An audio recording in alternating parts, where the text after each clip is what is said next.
Hello and welcome back, all you wonderful 2B Dicers. It's your boy Daddy Tarzan. With me is the wonderful cast and crew of 2B Dice Adventures, and we are here to bring to you another episode of Star Wars: Force and Destiny. Episode 4 of the Campaign 2, a Star Wars adventure story that we've been putting on for going on 2 years, just over 2 years now. It's exciting, and I can't wait to bring you more. That being said, we are 2B Dice Adventures, so we have plenty of other options available for you when it comes to your viewing consumption. That being the adventure that we put on every 2 weeks, Tales of Arden, on Thursdays. We just had that last week, so no Tales of Arden next week, but the continuation of Star Wars will progress on Tuesday as well. So be on the lookout for us again next week. And then Frontiers of Eberron, the Quickstone story, returns in July after the Aceball hiatus. That being said, that's going to conclude our slate of the week. Let's go ahead and get into our cast for tonight's episode. That being said, we'll start with Dia, starting our first row off. Take it away. So I'm Dia, also known as Diavel.cos on all social media. I am back playing our one-woman army who is slowly regaining all of her weapons. The Zabraki bounty hunter who goes by the name of Dove. Love it. All right, that is Dove, and up next is our one and only Victor. Go ahead and take the lead there, buddy. Well, hello everybody. My name is Victor, also known as Victor the Story Weaver. As per usual, I am playing Oho, one of the two brothers who are Force-sensitive emergents of Dathomir. He is an assassin, Force-sensitive, and if you think you have seen him, no, you haven't. We love that catchphrase. Love it to death. And then finally, to round off the first row of cast members for tonight is Ren. Ren, take a bow. Hi, I'm Ren. I go by Masquerade on the internet. I play Ego, who is our charming, mostly debonair scoundrel who has never done anything wrong in his life, and who is currently in a bit of a bind. Just a small situation involving a Sarlacc, which we can hopefully resolve very soon, please. I love it. That's great. Just when life's got you by the ankle, you just got sometimes just got to hold on for dear life onto a speeder bike and hope to God it works out. And to start us off on the second row of tonight's cast members is Jay. Jay, go ahead and take the lead, will ya? Yeah, with my hold out blaster. Hi everybody, my name is Jay, also known as JasonV131 on TikTok, and I will be playing Kesh, the Chiss agent, which is absolutely having a wonderful time right now. Totally not cursing his missing arsenal. Awesome. Awesome Possum Lemon Blossom. And finally, to round tonight's core cast members out for tonight's episode is Oz. Oz, why don't you go ahead and take a bow?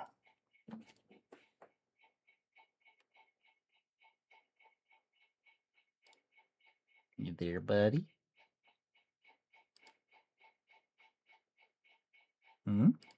He's in chat. Might be having technical issues. Just one moment. But I hate having two separate meeting buttons. Yeah, hi, hello. Sorry for that. I would be taking a bow had you been able to see me. However, the internet hates me today. So I have a stand-in, whatever image Tarzan has displayed for me. Otherwise, I am Oz. Hello. I'm playing Rawl this evening, as always. Your ever lovable Thursian grenadier extraordinaire who just loves blowing things up and having a good time and has enemies everywhere. One half of the Mudhorn brother assassins who are now leading the entire group to a safe haven, hopefully. A safe haven for a ever-growing smaller galaxy for the crew. That being said, we do have a surprise in store for you guys tonight, so stay tuned. You don't want to miss it. However, let's go ahead and dive into where we last left off with the group. The crew had just arrived after being assailed on Nar Shaddaa by a group of bounty hunters, and decided it was best, after the revelation that there's a 2.5 million credit bounty on each member's head, to lay low for a while until they can gather their bearings and figure out how to navigate this ever shrinking galaxy. This brought to the attention of the brothers their former hideout that they once used prior to meeting Chav Visto, the one who gathered the crew for the adventures of Core Atlas. They all assembled on the planet that is known as Socorro, a smuggler haven that was established as a colony and largely or sparsely colonized all throughout the planet, but communities are very far separated and perfect for laying low in isolation and while still maintaining lines of trade to survive. The crew had landed outside one of the cities and managed to tuck away their vessels for the time being while they proceeded on foot or by speeder bike to the safe house point. In the process, the drastic climate change has affected Dove in a way that drew the concern of Ego, and was enough to take away his attention from driving, and which thrusted him into a pit with a Sarlacc. The crew has then endeavored to rescue Ego and Dove from the Sarlacc pit, but their endeavors were a unfortunate blunder and launched more equipment into the pit with the Sarlacc, and now it is a game of asset recovery and personnel rescue. That being said, where the rest of this journey goes is to be diced.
Love it. All right. So, if we could take our attention to the table while I set the scene.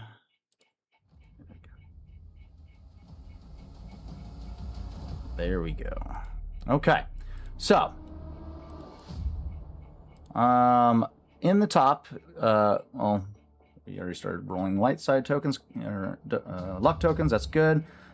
Yes, all players, if you have not rolled a luck side token yet, if you go to the top right corner where that blue D20 is, go ahead and roll that for me. Ooh, this VTT is sick.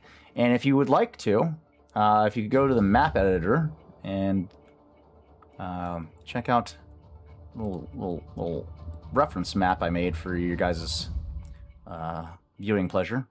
And when you roll dice, you'll get a 3D die that rolls across the screen. It's pretty cool. He's so awesome. That's cocked. Oh wait, no it's not, I guess. Whatever. This is awesome. I love it. RPG sessions are amazing. Okay. It looks like that's it. We got 3 light side, 2 dark side. Okay. Let's go ahead and add that in there. Good to go. So.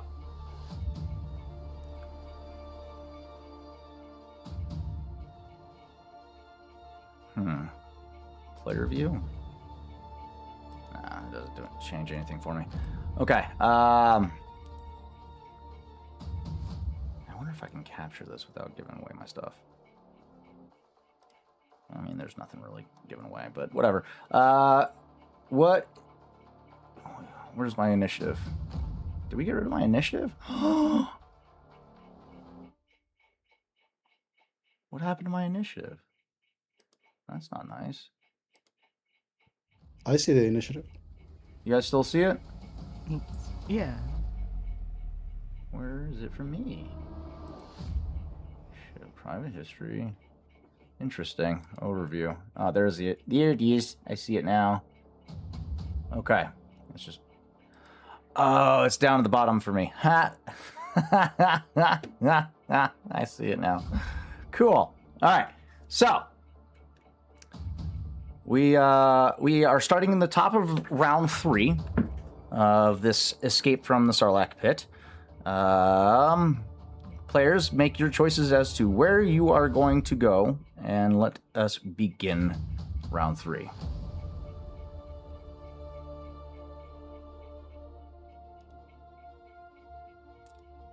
I'm happy to go first as per the last time, unless people have particular things they want to try. I have my rifle. That's what I'm going to be doing as I continue to move forward. I'm happy to take third slot because actually I'm just going to be doing what Victor is doing, which is just shooting. I'll say this thing that I said last session, which was there are people that are in close proximity with the Sarlacc that may need to do things that we maybe want them to do that before Sarlacc's turn. So Yeah. I'm going to ask again, are people that are closer to the Sarlacc have any plans of doing things? If so, maybe they should go first. Yes. I mean, my current plan is to hold on to this bike for dear life. Because I don't think I can turn it around. You said that the speeder bikes have some kind of weapon on them? Forward-mounted Blasters, yeah. blasters. Yeah. Yeah. I imagine, like, the angle at which I'm trying to drive away from the Sarlacc pit would not let me turn around to blast it with the forward-mounted anything. I mean, if you So- want to go directly towards the Sarlacc and try it, I'm game. My leg is very important to me. I don't know how else to put this. My leg is extremely important, and I'm actively trying to get away. So no. I have a question. Okay, sorry, I have questions. Is Ren currently trapped by the Sarlacc, or is the bike currently trapped by the Sarlacc? Ren, or Ego, is currently entangled directly. The attack Gotcha, that the okay. Sarlacc made was directed at Ego. Never mind then. I mean, it probably would have been a good idea if it was attached at the time, thing around, let go, and they just go straight towards. Yeah, for your guys' your guys' perspective up there on that sand dune, Ren or Ego is holding on for dear life. You can see his right leg being dragged towards this gaping beak of the Sarlacc pit that's extending out towards him. But he's still maintaining his posture on the bike, but he is slowly being dragged towards it. Correct me if I'm wrong. Ego can roll a coordination check to try to get loose, right?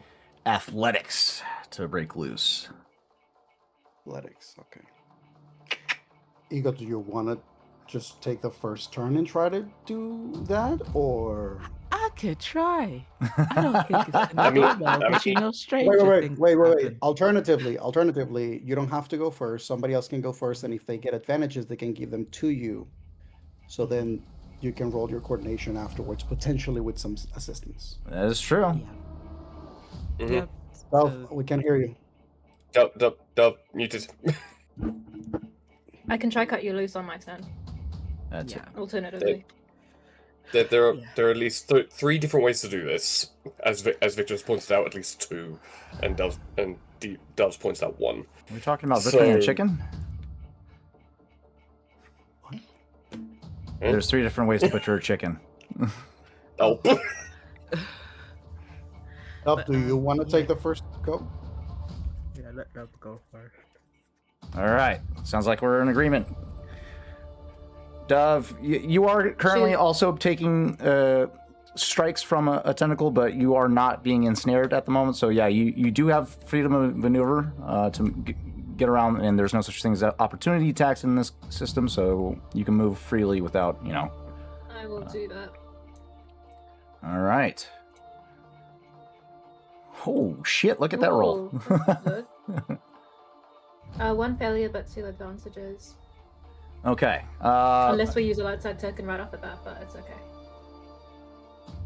You're going for the tentacle that's currently ensnaring Ego, or are you trying to take out the tentacle that's currently after you?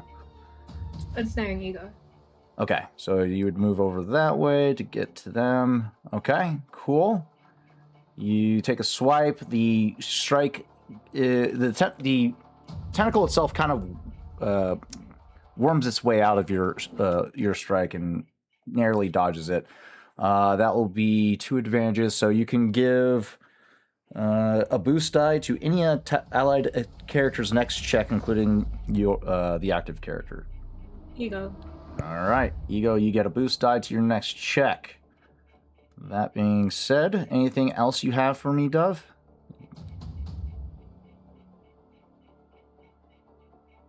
All right. Let's move on to the next character slot. Ego, you are up.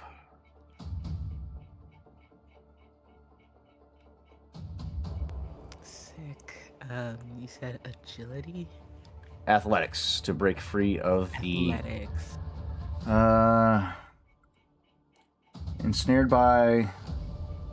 ensnared, add 2 setback to their check to break free. If they fail or do not attempt it, the check at the end of their turn, they are pulled 1 range band closer to the Sarlacc. When should they end their engaged range?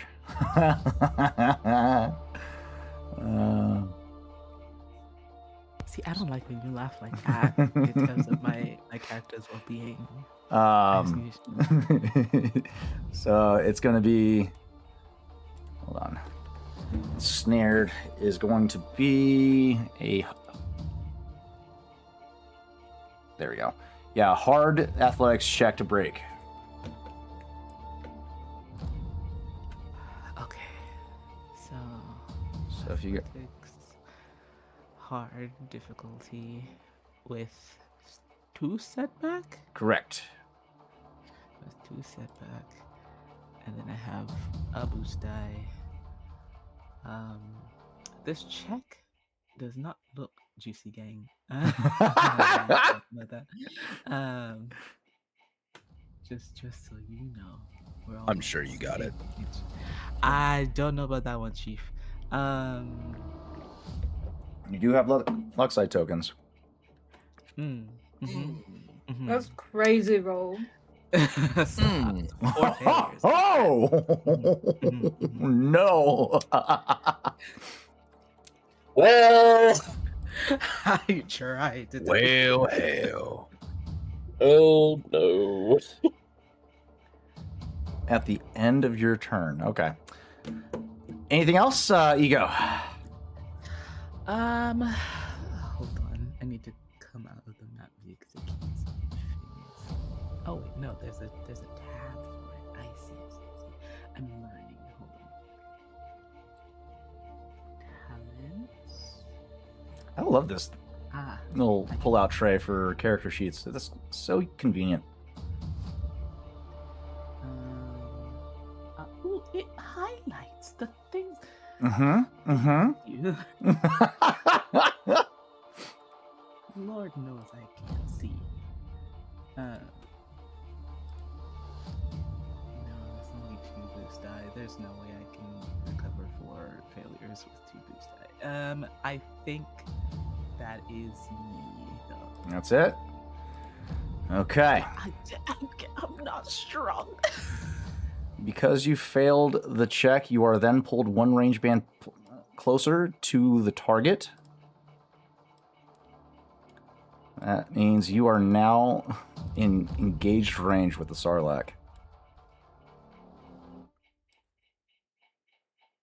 Lovely. If you do not escape this next round, you will be swallowed. Great. Tight.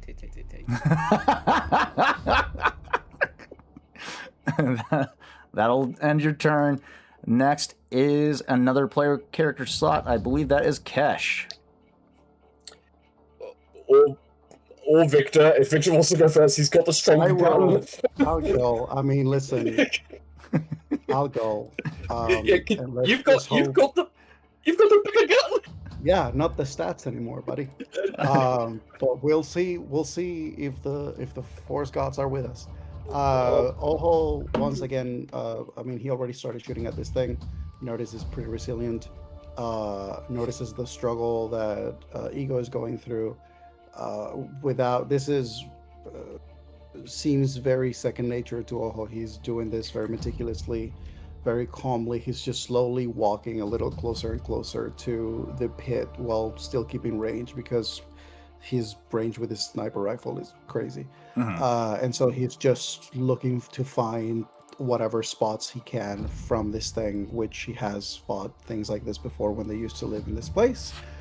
Maybe I'm going to say that I'm going to take, for my maneuver, I'm going to use the aim maneuver. Okay. So that should allow me to get a little extra boost die for my Correct. my attack. Where is this? Do I have? Okay, so where am I? Night Singer rifle.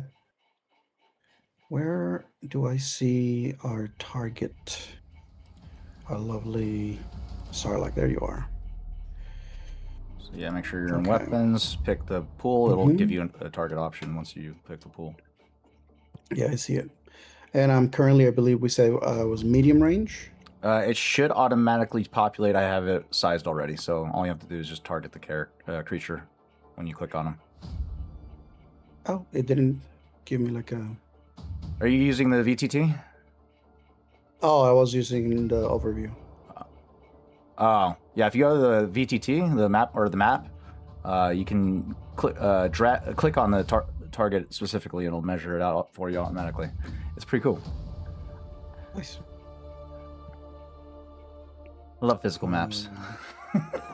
But I believe you should be medium range from this range. Yes. I believe so too.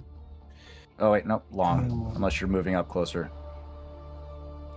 I mean, is movement a maneuver? Yeah, but you can take 2 maneuvers. It just costs 2 strain to do so. So, I mean, I don't think it'll affect my character, and I don't know that I want to get close to the tentacles if I don't have to. So I'm Your going choice. to say that I'm gonna stay on the medium. Okay. Medium range. Give myself a boost die for the aim.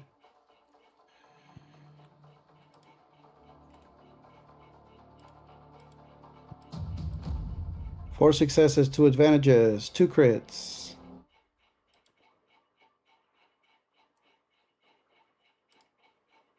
Nice. Okay. That is 14 damage. And that is a crit. for the Night Stinger. Plus 10 for deathly blows. Night Stinger does 14. Sorry, lethal blows. Minus my soak. Has a pierce of 1, so 14 minus 8 is 4. Alright. That is another crit. 14 minus 8 is 6. 6, you're right. 2 more. There we go. Don't shortchange me. Come on, bro.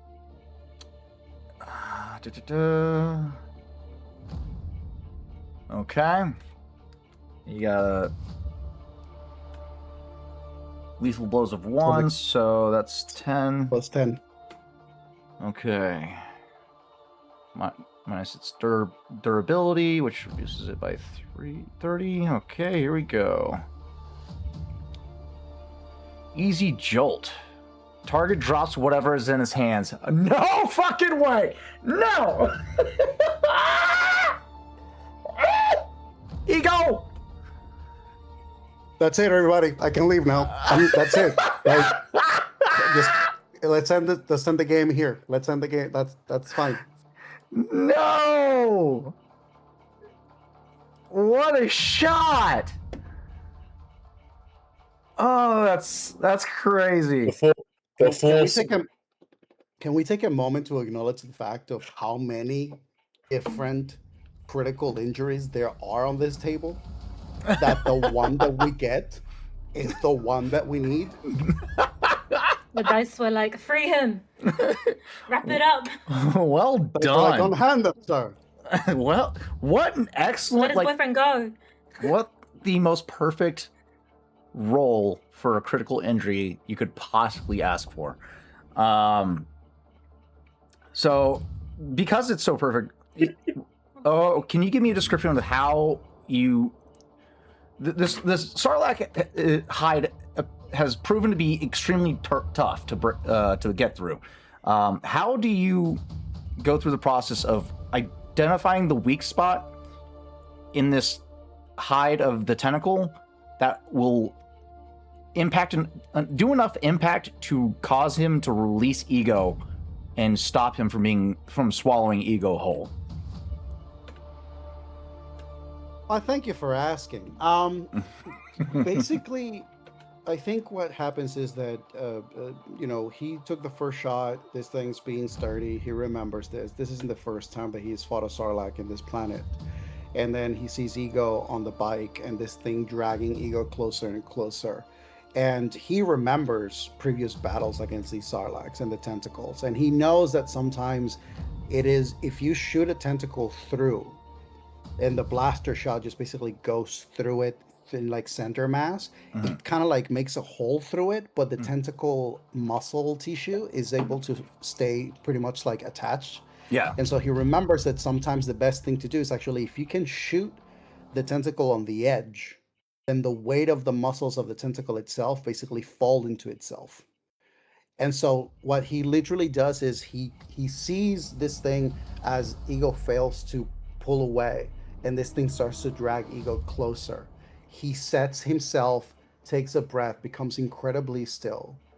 And as this thing's starting to lift Ego and the bike, as if it's gonna like try to lift it to drag it, he sees that curvature of the tentacle, and then he takes the shot. The blaster shot just goes right at the bottom edge of the tentacle, cauterizes, and then it just makes the tentacle sort of like loosen, and because of the muscle tissue, the strength of it weakens, and then the tentacle is forced to release. Love it. And with that, as this bolt of plasma travels through the muscle fibers of the tentacle, the jolt of pain that it surges through it causes the tentacle to whip back violently as it releases its grip on Oho or Ego. Ego, you're being dragged back, thrusters first, and you're holding on for dear life onto this bike, just praying that you don't get ripped off. And that tentacle finally, you feel a moment of weightlessness as the power of the thrusters finally kicks off after you're released, and you go launching out of the pit. You're like mere inches away from being consumed by the beak, and you just launch out overhead of Dove, and you're finally free. That will end your turn, Oho.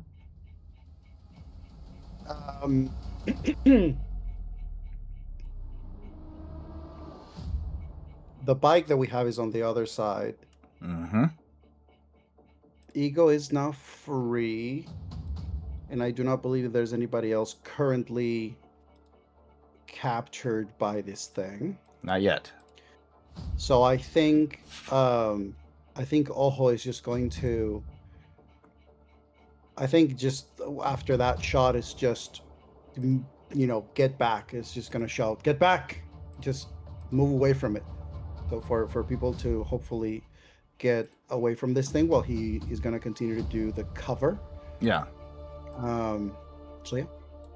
Okay. All right. Good. Okay. We got the bike sized correctly. We're good to go. All right. Lock that. Nope, not that. I think my map locked. There we go. Okay. Good. We're set. All right, Ego, you're free. That'll end Oho's turn. It is now the Sarlacc's turn once again. Let's see.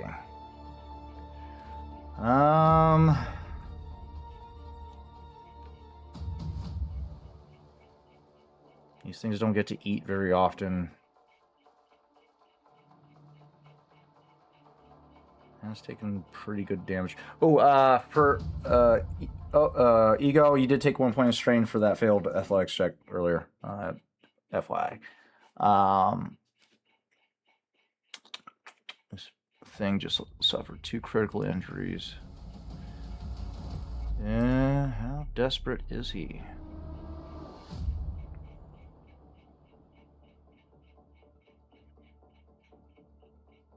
He's gonna go. He's gonna let the speeder bike go. So he's gonna continue, but he's gonna instead redirect his attention to Dove, who's on the ground.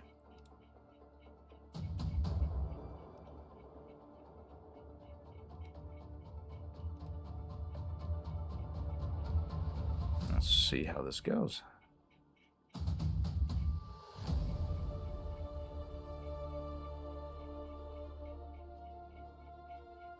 Then I try dodge. +1 difficulty.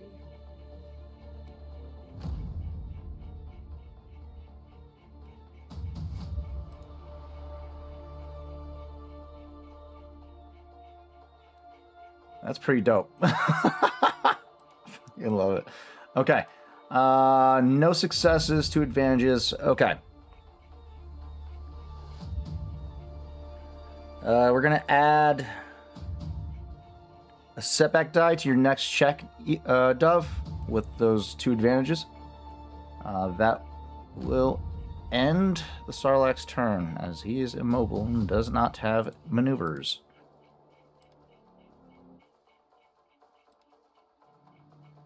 Or, I guess he could do aim. Actually, we'll burn a maneuver to aim since he can't move anywhere. There we go. All right. That'll end his turn. Last 2 player character slots in initiative.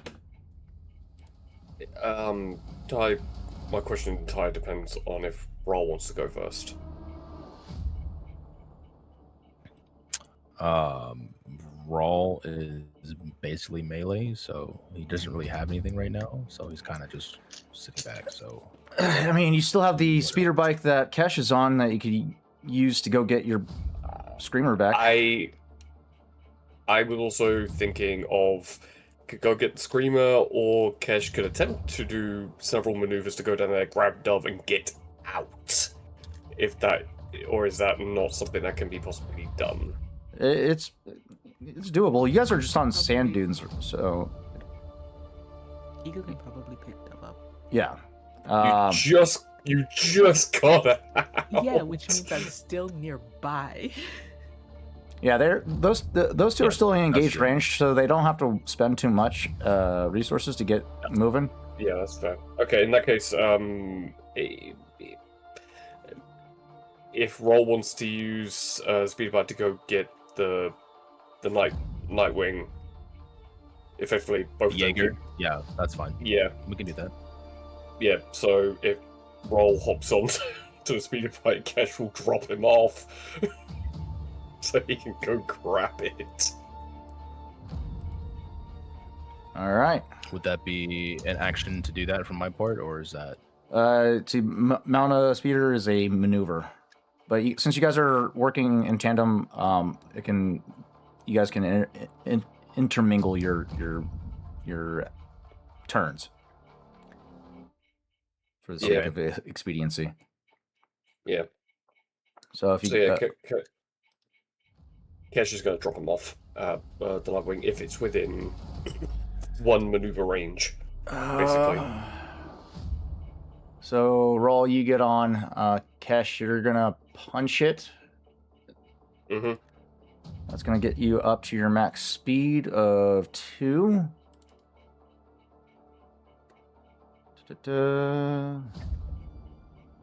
That makes it a...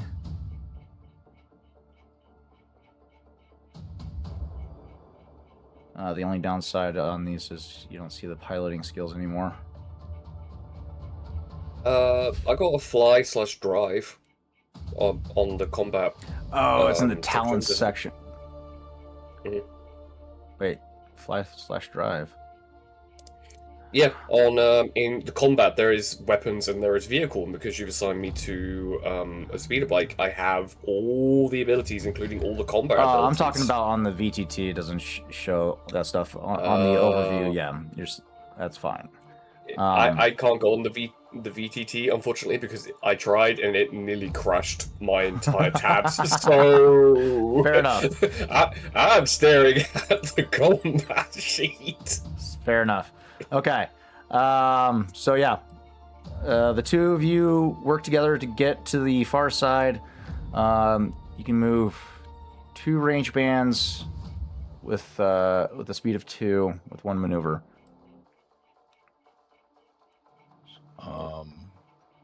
Does that get us there? Let's see, 1. Why aren't you showing my range bands? Hold on. Where's my range bands? Flares? No, that's not what I want. Here we go. Okay, there we go. We'll do that. Make it easier on myself. No. You really threw my bike out there, didn't you? You launched it at max speed. What do you mean? Did not launch it. Tried to do a maneuver, and it went over. It didn't work out. Oh man. Let's see. Let's go. There we go.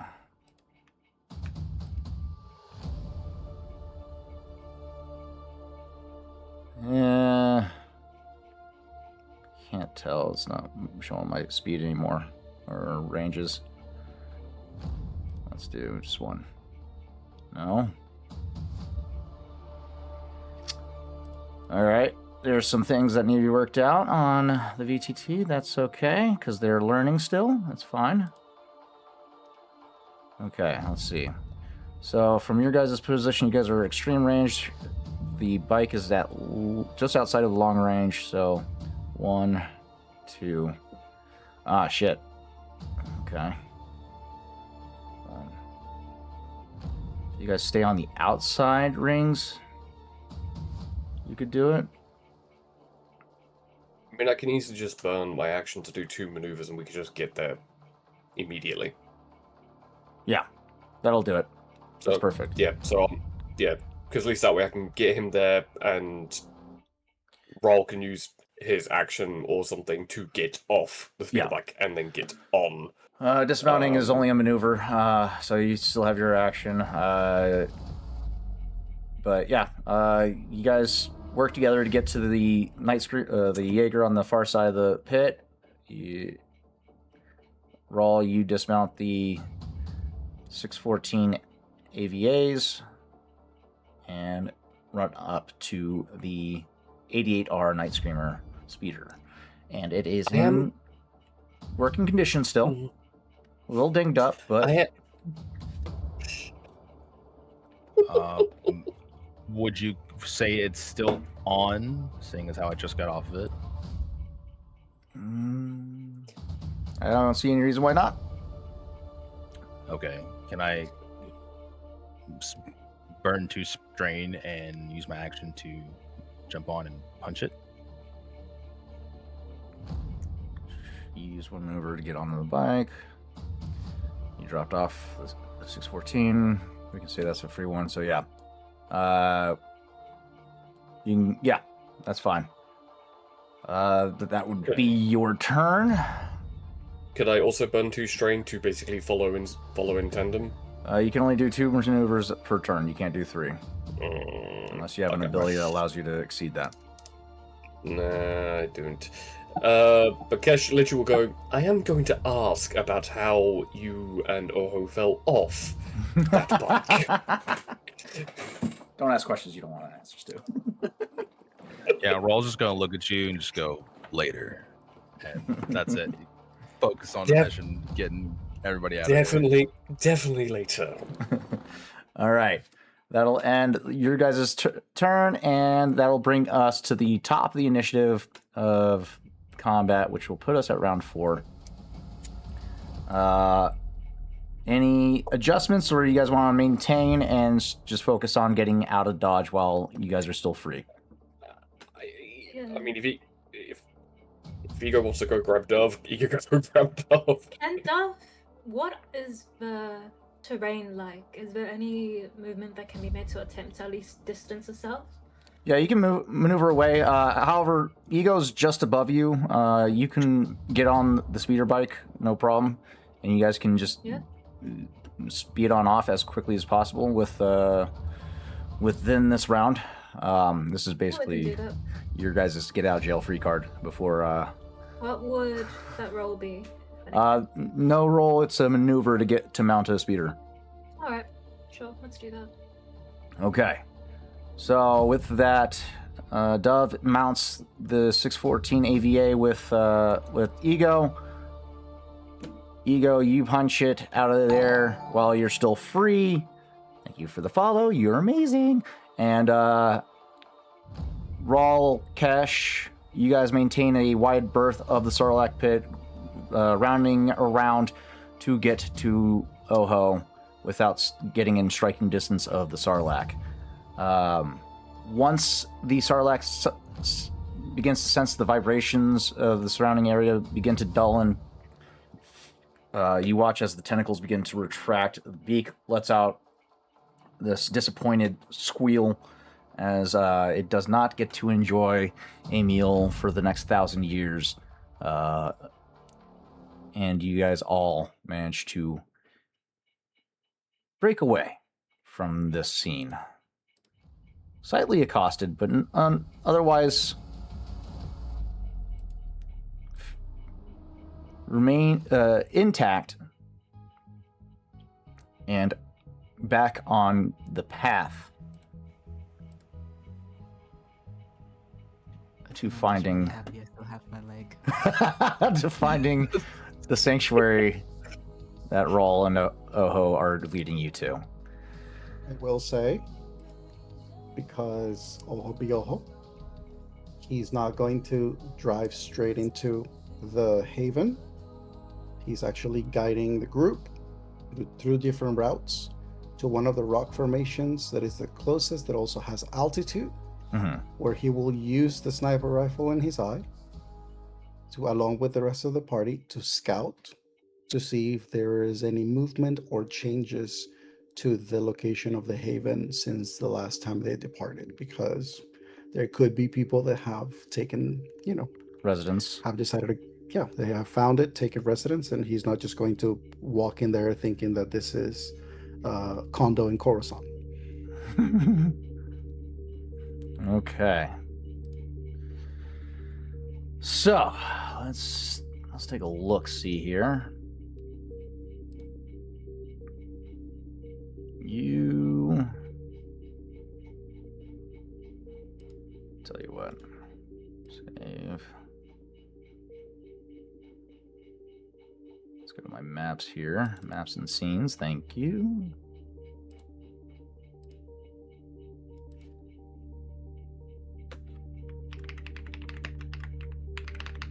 And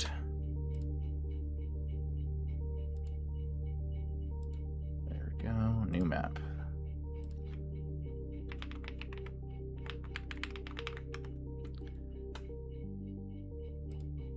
Let me upload this real quick, and then we'll get to that.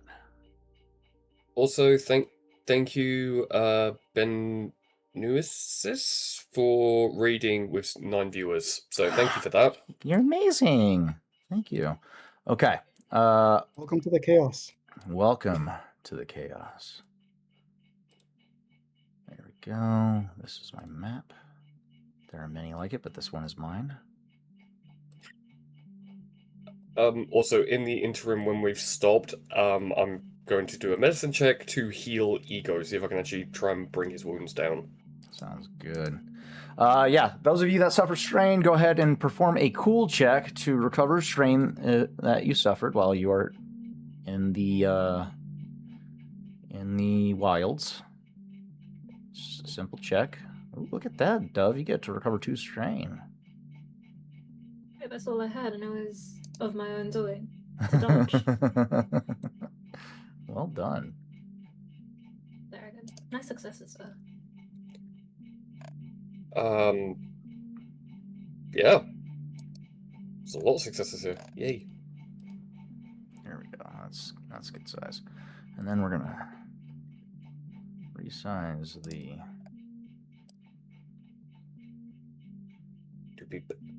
Yeah.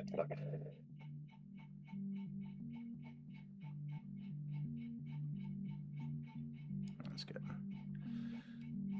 Okay. Just very quickly, with the medicine check is 5 successes, so if that 1 success is per wound, I also heal an additional wound to Ego. Nice. So, Ego, you heal 6 wounds. Oh, well, I only had 5, so thanks. I feel better than when I started. It's literally the moment of seeing the leg and seeing that. Literally, Kev goes, "For what it's worth, I'm sorry."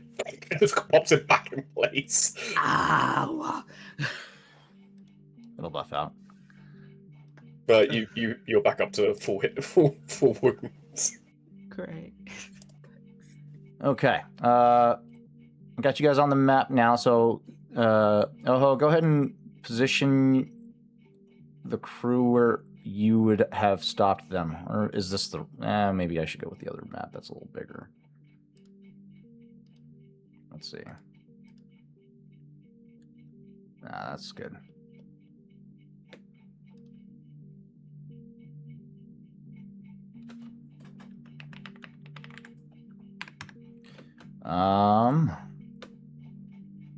So yeah, where would you have arrived on this map? Way further away from that. We could probably say we would be in the southern, most southern region. Probably not even within that range, because he would have been finding himself another rock formation that is a little further away from this long extreme range from this entire area to scout, to at least look through the scope and take a look at things. Gotcha. Okay.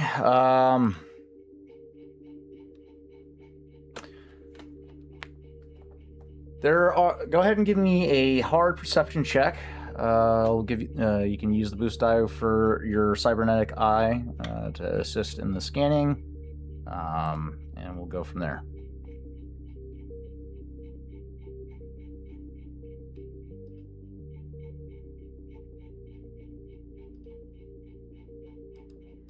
Is it hard, right? Yes.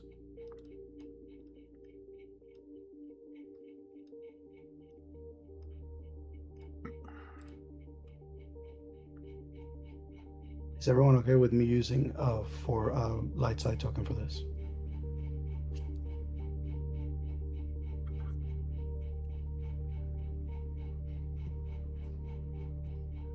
Do it. Oh man. Full send.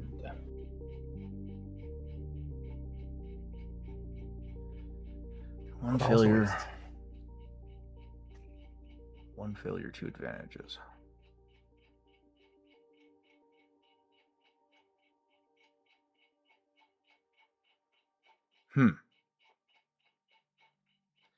So,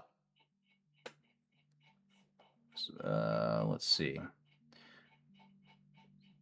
You get the sense that you should be drawing near the site of your guys' base. However, it's been quite some time since you last visited.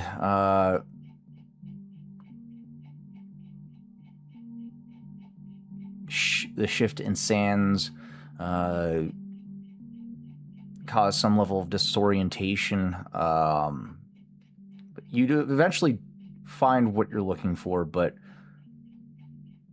in terms of recent activity, there doesn't appear to be any obvious signs of recent activity. But with those 2 advantages, you'll look around the surrounding areas. What you last known to be uninhabited largely, you do take notice of recent tribes that have migrated more centralized in this area.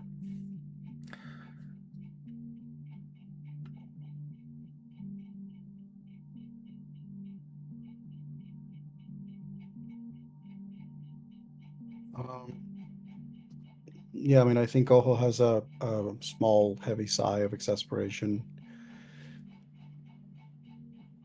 I cannot see if there are any presence in the compound, but it definitely seems like this area has more activity than one it used to have. We should be cautious as we approach. You know what the locals are like. Depends on the locals. That is fair. Anyone could have moved in. We're still a bit away, aren't we? We are. Okay. But enough visibility at least to try to see if there's any movement, though the majority of the base is within the rock formation, so it is meant to be hidden. We won't know much about what's inside or who might be inside until we actually are there. So, exercising extreme caution. Indeed. We were here for about 4 years. We did fine, but a lot can happen. Is there any undisclosed traps that we should all keep in mind while making entry? Always. A couple. Majority of the traps here were natural.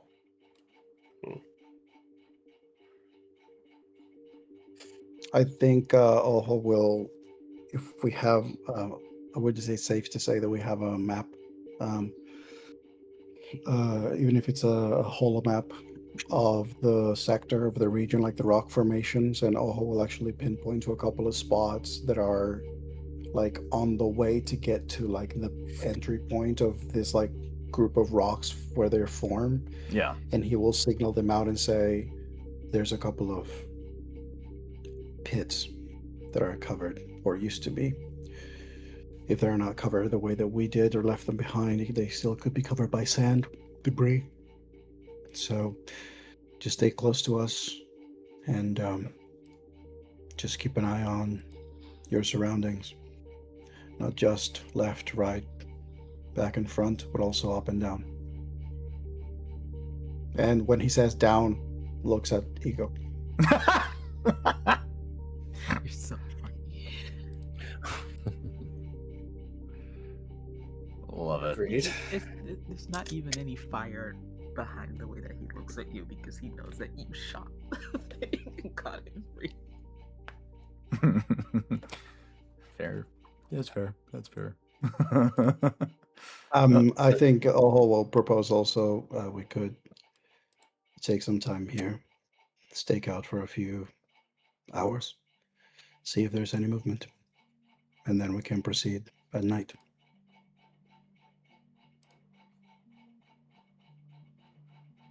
So long as there's no nocturnal hunters that we need to keep an eye on. Oh, there's always nocturnal hunters here. Besides you, Roll. Anything else?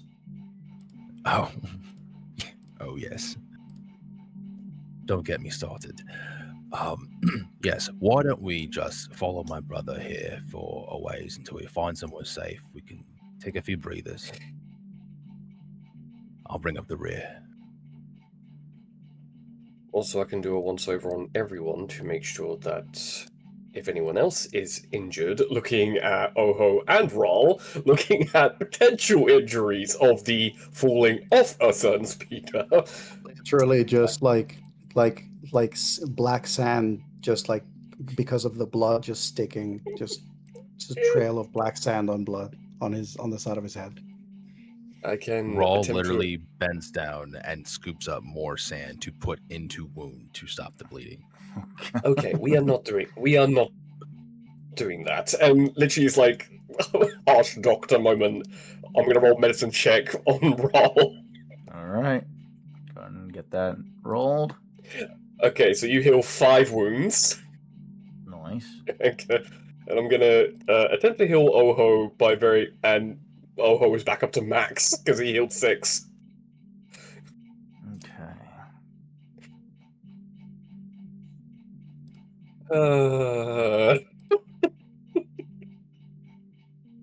Love it. Yeah. I will say that what Oho does is there's very similar, if anybody has seen Dune, when they're navigating through the crevices of like the rock formation so they don't have to worry about the sandworms. Like there's one section such as that they know, they're familiar with on the one of the many routes to the safe haven, for them to just sort of take some pause and rest. And there's also some elevation so he can keep an eye on it. So he probably will basically lead the group there, climb up to the top, and then just lay down on the rock formation, sniper rifle out, eye active with thermal and everything, and just keep an eye on the place to see if there's any movement at any point, any signals of, even if it's not within directly in the actual spot, to see if there are any particular like tribes or vehicles traveling in the area that look like, oh, there may be like new routes of navigation nearby. So now we got to be more careful. Yeah. Okay. Give me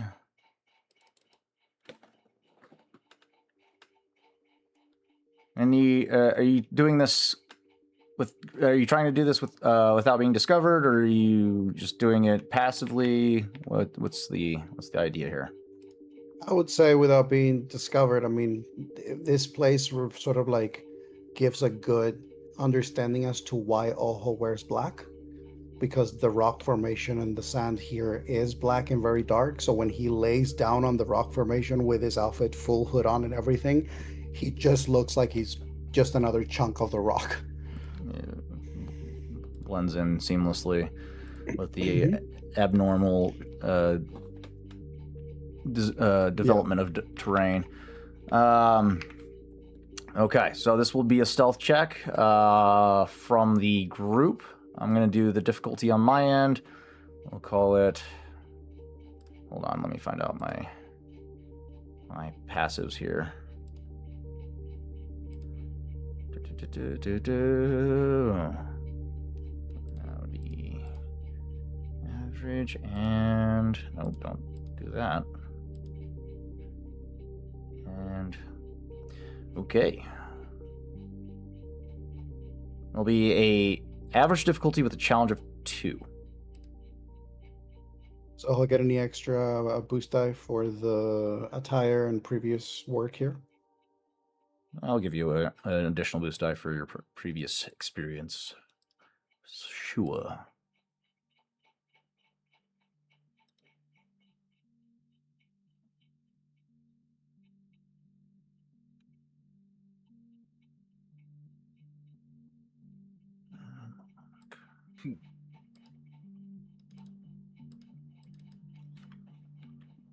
Don't you fuck this up, Raw. The amount of advantages. Okay. Did I roll the difficulty already? I did not.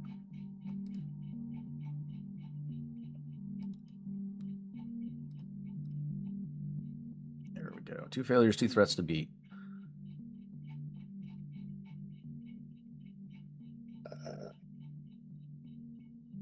Ooh.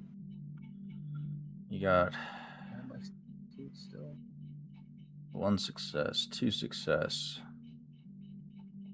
2 and 2. That's a 50%.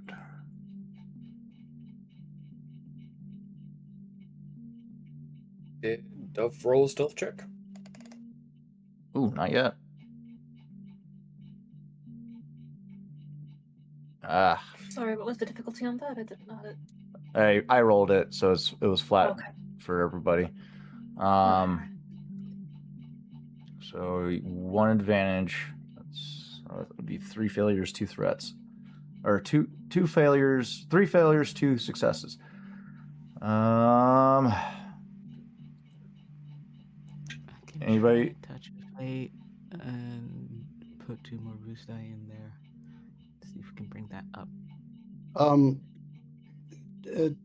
Tarzan, the advantages, we cannot use the advantages for people in this case because it needs to be combat, or can we use them in a case like this? Advantages are usually only spent during combat. Okay. Okay. Usually. 'Cause I was going to say, considering that I am like the one that seems to be leading the charge with the stealth, and I got like 8 advantages on my roll. Yeah. If I could use those advantages to basically Oho telling the group, like, Dish them out to the rest of the group. you know, if you're going to be here, these are the spots, like stay within this area. So like he's I'll kind of allow that. like helping them with their stealth because he knows the terrain. Yeah, I'll allow that. That's fine. So everybody can add a boost die from thanks to Oho, to their check.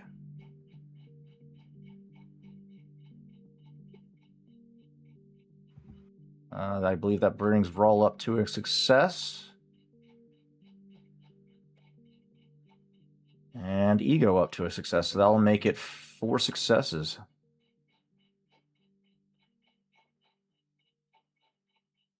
Yep, okay. That's 4 successes out of 5. Okay. There's a couple... there's no close calls. However, there are moments during your guys' time in this observational point where noise discipline is not present. Clearly, people are making too much noise, laughter, loud side banter conversations, and you have to step in and be like, "Hey, we're here to do recon, not be kicking the shit casually on the side of a mountain." But overall, it's a successful stealth reconnaissance. During this time down, We're gonna fast forward a couple of hours. I'd say probably 2.5, maybe 3 hours into the evening as the sun begins to set off on the horizon. The planet takes on the environment takes on this deep purplish red hue as the sands reflect the waning light of the red sun off on the horizon. It is a very gorgeous, reflective purplish hue that takes over the evening sky. And Oho, you and Rawl continue to maintain your vigilance on the horizon, keeping eyes on the activity of the surrounding tribes in the area. And it's at this time, about 3 hours in, you see what appears to be activity on one of these off-trail footpaths. Recently established, nothing that has seen a lot of traffic, but there are clear signs that someone or a group of people pass through here on a very rare occasion. And you'll spot what appears to be a herd of animals at first, followed by a group of humanoids.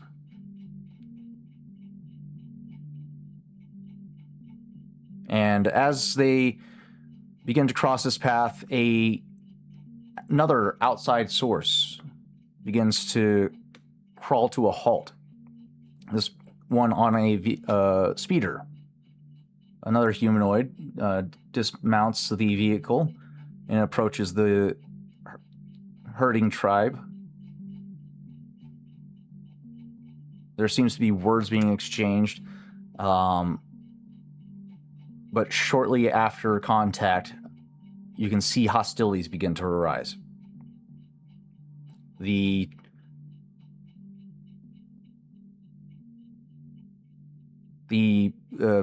humanoids that were herding these large quadrupedic creatures, as your bionic eye switches over to thermal, you'll quickly identify the silhouette of these creatures as Druyuza, a herd animal native to Socorro. They're the primary prey of the Monox and the Iban. And then the Abanal nomads raise them as a beast of burden and mounts. The tribal humanoids begin to surround this individual.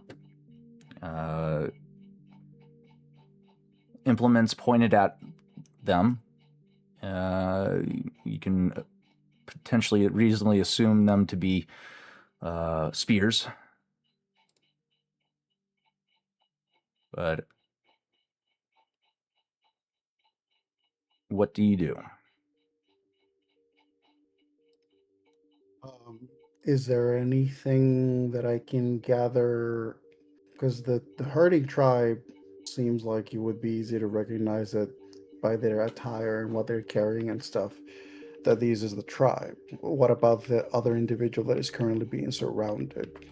Is there are there any details or things that I notice that stand out for someone being in the middle of nowhere? They appear to be humanoid. From this distance, you're using thermal imagery, so you're not getting clear detail of what they look like, but they are female appearing in silhouette. Slender build. Is there enough? Would I be able to see through my scope with my regular eye would I discern anything, or is it too dark? It's at this hour, it's beginning to get too dark, but you do identify what appears to be a data pad in their left hand.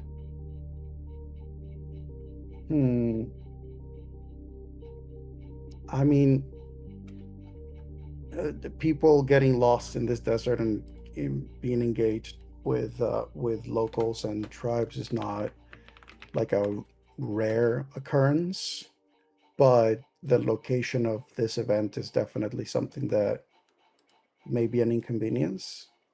I think Oho will probably signals to the group very quietly in case they want to take a look in the direction they obviously, unless they have binoculars, they probably cannot see much close.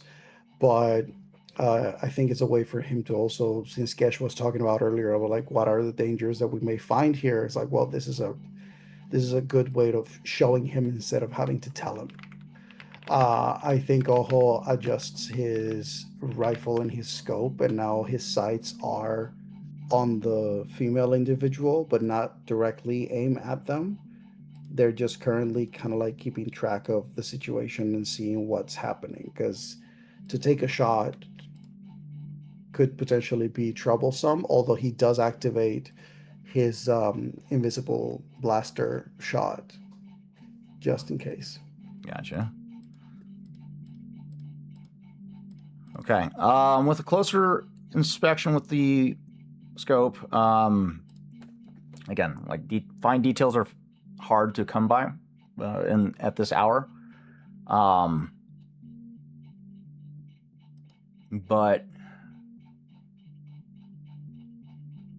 you'll pick up on subtle variances in this individual's physiology that quickly distinct her from humans. For instance, you'll notice horned protrusions on their face and head. Not as pronounced as doves, but they run up the side of her face, and two pronounced horns extend from the top of her, from the front of her forehead in a vertical fashion, and elongated, pointed ears.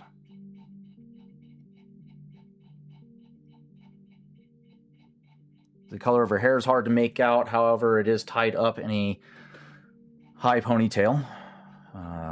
Sides of her head are shaved. At least one side you can tell is from this angle.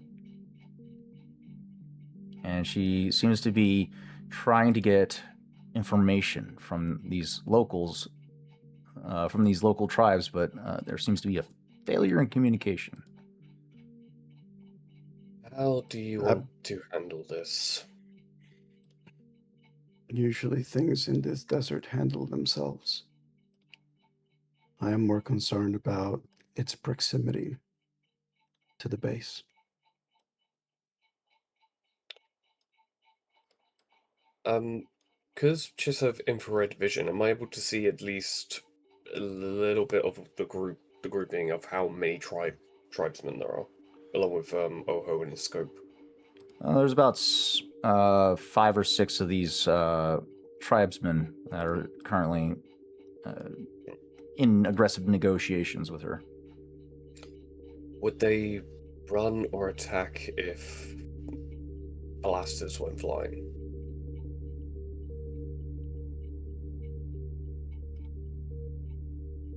That's my thought.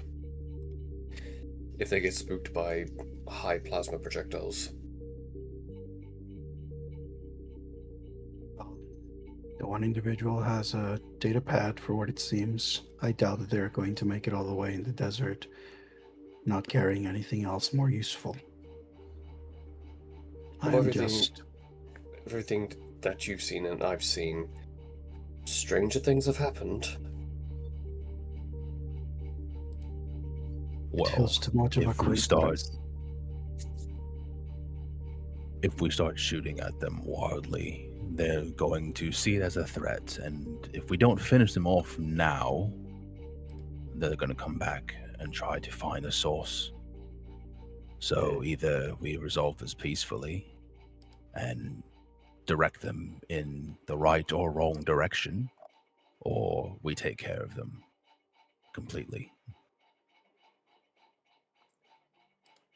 Sir Master GM. Yes. Would I be able to discern whether or not the tribe is from a group that Raul and I may have encountered in the past? Are you inquiring as to whether or not this is a tribal group of Maonics? I'm inquiring, I'm trying to discern whether or not this is the type of humanoid that I know there to be in this planet, that it is mostly aggressive.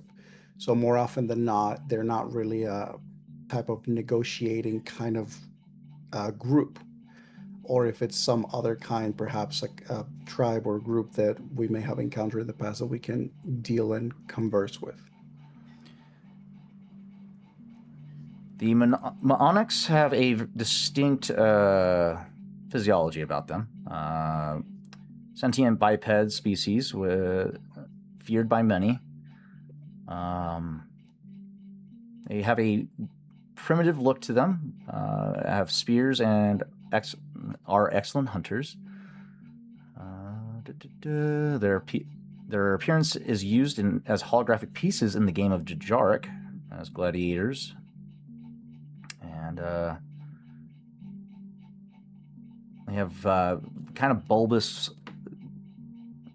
limbs, like Popeye thing kind of going on. But these ones, however, that this woman seems to be in an argument with, appears to be not of that physiology. Heavily clothed, heavily loosely clothed, indicative of having to survive on harsh climates such as the desert, so loose clothing to keep them cool. These appear to be human, mostly human tribes that are navigating the sands. The Abanal are the type that herd Druuzia,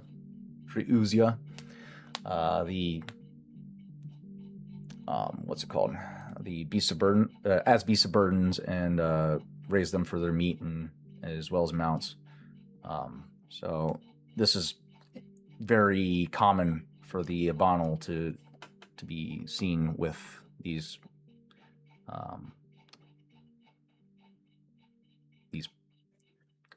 beasts, I should say. Mm-hmm. The Maonics usually just hunt them and kill them. They don't normally herd them. Okay. If that is the case... Go ahead. No, go. I'm going to say, if that is the case, Oho is just keeping an eye on the situation, still not doing anything. He's just going to see how this unfolds. He's curious to see if this person with this data pad is actually able to have this conversation and have the tribe carry on their way, or if this is actually going to get messy right there and then he may make a call. I would also like to see through the scope of my rifle, my repeating blaster, through the scope anyways, if this individual has anyone accompanying them at a distance, because Dove is also extremely skeptical that if this is someone analyzing, researching, they normally wouldn't be unaccompanied. Interesting, I like that. Unless they are off the reservation and didn't tell anyone. That's also a bigger problem. That's their own fault. Mm-hmm. Those of you that care, go ahead and give me or those of you that care to, give me a perception check Dove, for your specifics, let's make it a hard difficulty. Just for Do we the get a booster for using the scope? yeah, sure, that works.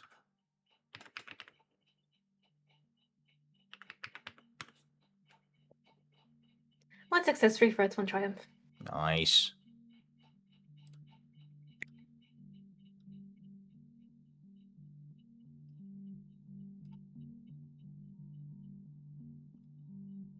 One success. Nice work, guys. 3 2 successes. success. All right. You guys are very determined to succeed at this. I like it. Awesome. Your difficulty. Yep. Bear with me. 1, 2, 3. Oh yeah, it's all coming together. So for me, that's 3 successes, 2 threats. Okay. So, let me bring you guys onto the playing field here. Make it easier.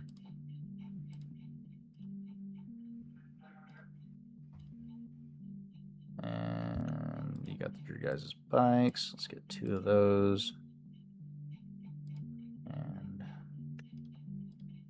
If at all possible, looking at Dove and Oho, because they've got the advantage of range and heavier arms. Some of us might want to get a little bit closer, yes. just in case this goes south. Is the current range that we're at with this individual? One second while I get my NPCs added in.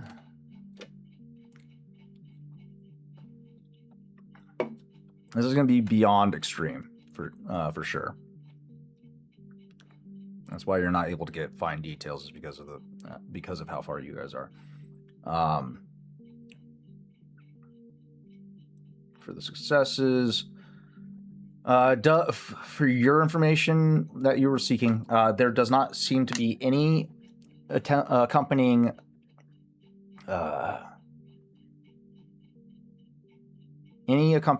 entourage whatsoever. This individual appears to be alone. However, with that triumph, you will pick up the fact that this individual has a standard imperial hair updo that is very common for women with imperial or militaristic backgrounds.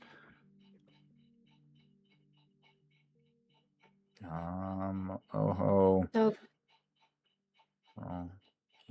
Okay, and then you guys count 5 tribesmen total, and a total of 10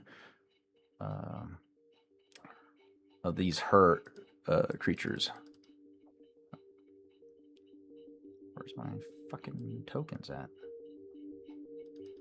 Does Dove relay that military? Dove is going to relay, just waiting for Tarzan to finish up what he was saying. We have another guest. Was that all the information? Yes, sorry. Dove will let the others know that they seem to be Imperial. If we're not looking to stay long, do we need to hang around? Or is there something we can get and get out and lay low elsewhere? My thought is they could be a source of information, or at least their data slate could be a source of information as to why they are here.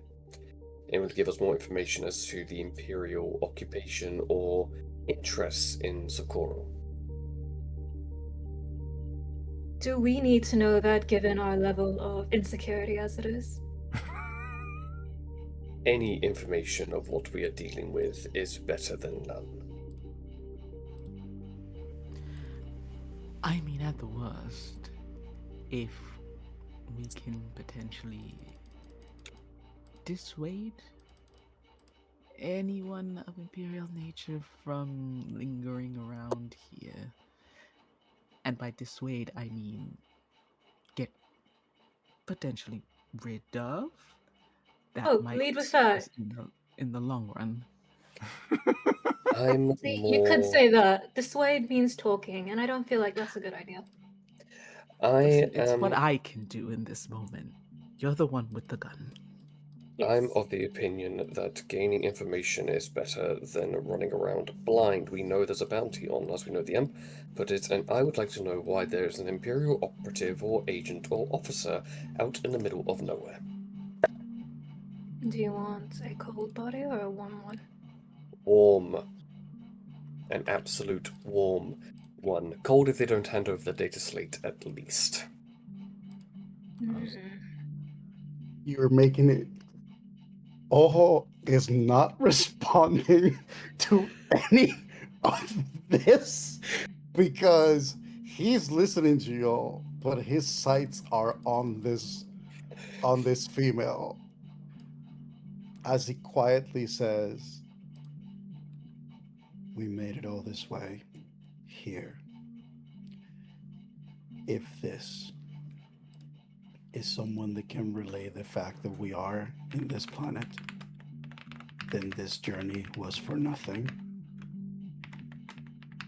If they mark the location near the safe house as a place to return whoever survives, then it endangers the safe house. And if for whatever reason this person is actually here for us, then it means that this entire travel was for nothing." And you can tell that he's the scales are like going like this, and they haven't settled on either direction, because he has he has the ability to take this shot. Oh God. I am still going to advocate that having information is better than none. The one with the raw. How close do you need to be to use your fantastic computer brain? Well, as history is so great to teach us, very close indeed. Because otherwise, things can go awry. Well, Kesh seems very determined to glean any information that he can from this individual. And honestly, I don't care either way. I just had to crawl my way almost out of a Sarlacc's mouth. So honestly, I would prefer peace over anything else. But in order to quell some discontent, perhaps it might be good to get some information. My dear Sir GM, Yes.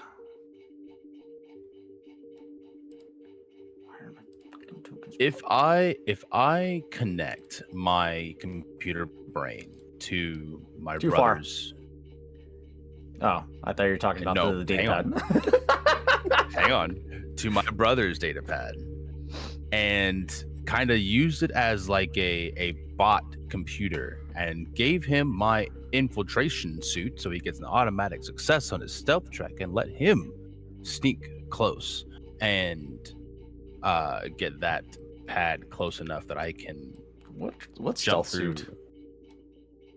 I still have the stealth suit. No, everybody lost their gear when they were taken by the ISB. It was on the ship because he had battle armor on to go inside the giant You ship. lucky bitch. Mhm. Okay, all right, well played. Okay. I guess it would depend on how long it would take to actually put it on. Well, it's literally like a skin suit kind of deal. He's gonna unzip it and hand it over to his brother. Very cool. There we go. In terms of, so what are we trying to do? So I'm trying to piggyback off my brother's computer, letting him do the stealth roll to get close enough and hack into the datapad wirelessly. Also, I That's- also have a data slate, and Oho is the one with the sniper. And Also true. remote hacking a data pad? I don't know. That's kind of interesting. Listen, Tarzan, we're I'm trying going these to here say- circumstances. I'm going to say that Oho is just going to say to the group, let us see how this unfolds for a little longer. I just want to see. I want to see what this individual does. If this thing continues to escalate, I want to see what they do. He's a agent for chaos. I like it. You and your patience, brother. Sorry, brother. They seem to be on their own in a dangerous desert, in a smuggling planet, and they seem to be conversing with an entire tribe and not running And away. That's not the least bit suspicious to you. It's not about suspicion. It's about the fact that if they are doing that conversation that way, it's because they may have some level of certainty of how to get out of it. And if that is the case, I want to see how they do it before we actually reveal ourselves. All right, fair enough. Damn right, fair enough. I still would like to make my way, at least find a way down there for when or if we reveal ourselves. There is plenty of time. We have sights on where they are. If they move, we know where they move from here. If you go down and things escalate as you are on the way, you risk also revealing yourself. That is true.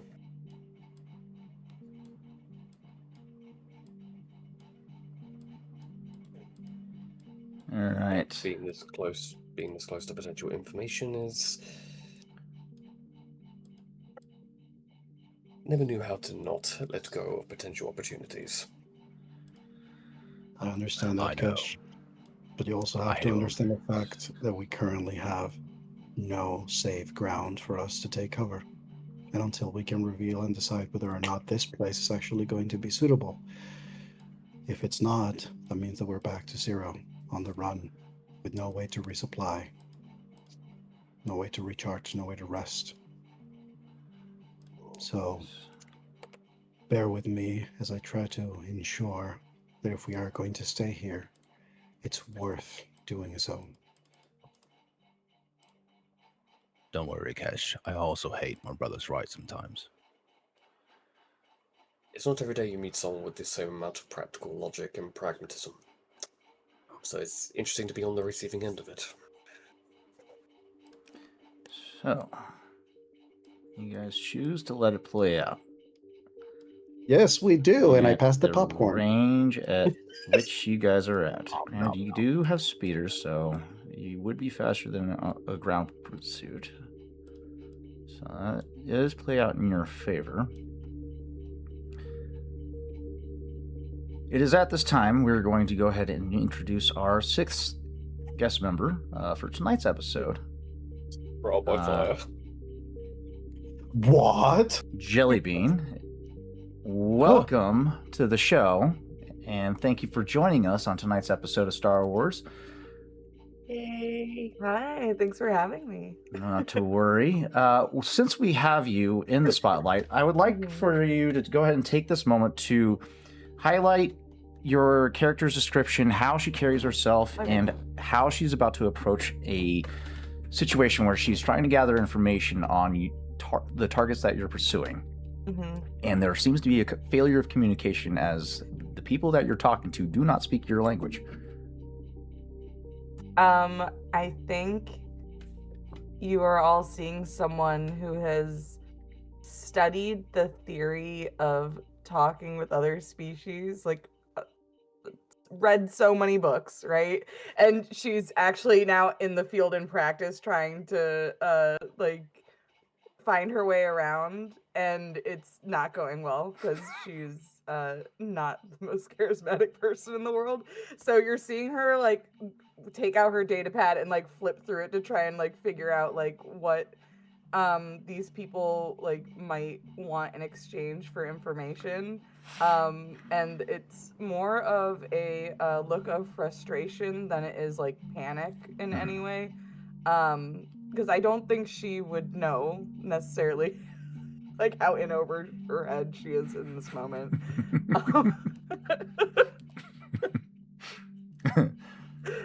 We can. I know we're at a significant distance, but we can see this happening. Yeah, there's a. You're not getting fine details, but you are seeing this this back and forth between this individual and this tribe of 6 humans or humanoids having this back and forth, but there doesn't seem to be any give in the conversation as they take up this more aggressive stance and start to position themselves around her. At this point, I think she's like actually like pulling up a map on her data pad with like a glowing little red beacon on it and like literally pointing at it to try and get them to show her like what direction. She's lost, so she's trying to figure out where. Okay. Please tell me that Oho points that out. And it isn't the collective of, oh, this person's in over their head. So she's lost and she's trying to find what direction she needs to be going. I don't think she has a clue. I Oh, don't. no. Which means if we don't act now, we're going to be looking at a corpse. Just a clarification. At this point in time, have we ensured that our party has like proper masks, like stuff to conceal our faces? I mean, you guys gotten. Yeah. I mean, I've always had, but you guys have gotten I think- clothing back on Narshada to conceal yourselves. And we also grabbed like random scraps to do hoods and cowls and to like hide our features. You guys just haven't done any like legit shopping yet because you had to. Haven't had time. Yeah. You had I just want to know. I'm going to go off and assume the fact that our characters at this point have at least as part of their garments and equipment, either masks, coverings, hoods, etc., that allow for us to like hide our faces in a decent way. Not to mention, like planets like this, you can even wear a respirator as an excuse to also conceal your face even more. And I think it is at that point where, when he's hearing the commentary of the people that are like, and it looks like this individual is not being understood. Will they survive? Will they be turned into kebab? That Oho, you see him actually like pull the rifle up and then just roll and stand up as he puts it back. He goes, "Everybody mask up. We are going to approach. We are just another group of nomads. It's very common in this area. We have traded in these areas before. Do not speak if you are unsure. Ral and I should be able to address this. We do not reveal who we are. We try to find out if this person who seems to be looking for something may actually ask us the same questions as well. Hopefully we can get answers directly before we need to resort to any violence or anything that may risk our location. Understood?" Yes, sir. All has a moment where he realizes, why am I giving orders? He's like, I'm not. Doesn't matter. Yeah. To point it out, you and Ral are considered, by all stretch of the imaginations, the experts. So if you're taking lead, then we're following your lead. This is your terrain. Yeah, I think. How many speeders do we have? You got 3. You guys have been doubling up on them. Okay. And then Kesh was riding on his own. Kesh was riding on his own. Okay, yeah, good. Yeah, so I would say, let's move out and I think the brothers take the lead on approaching the group. They will have the other two speeders follow them, and it'll just be like they'll go a little bit of a circle movement, so they're not like a straight line, and then try to approach the group. Gotcha. All right. How close do we get in order to start hearing the shouting? It doesn't take long. Okay. It's in a dialect that you're not familiar with either. However, Raul and Oho, you guys are familiar with the language that they're speaking, and quickly identify it as Huddies. And as you approach, you see this lone individual surrounded by 6 tribal warriors, and they were originally focused on her, but as they hear your speeders approach and you guys arrive on your vehicles, they take up a more defensive stance and retreat from around, surrounding her to a more close formation to defend against an attack, as they suspect you guys are coming to her aid. And you guys stop just short of the group, maintaining your distance, and you see Jellybean. Can you give us a quick description of how of what your character looks like? So she has like dark pink magenta skin, very bright cyan blue eyes, 2 bone spur horns that come out of her forehead, and a couple bone spurs on her cheeks. Long pointed ears. Both sides of her head are shaved with long dark purple hair that's pulled back into like a long ponytail-esque braid that has a lot of little metal details in it. She is wearing an all black ISB uniform, and she looks a little more scuffed up than she would like. Like she's arguing, but also like trying to like dust herself off to be presentable. And I think as you all approach, I believe my data pad starts to go off. Well, little- shit. All Like a of little these beepy alarm. You look down at your data pad as this group approaches, as it starts to beep.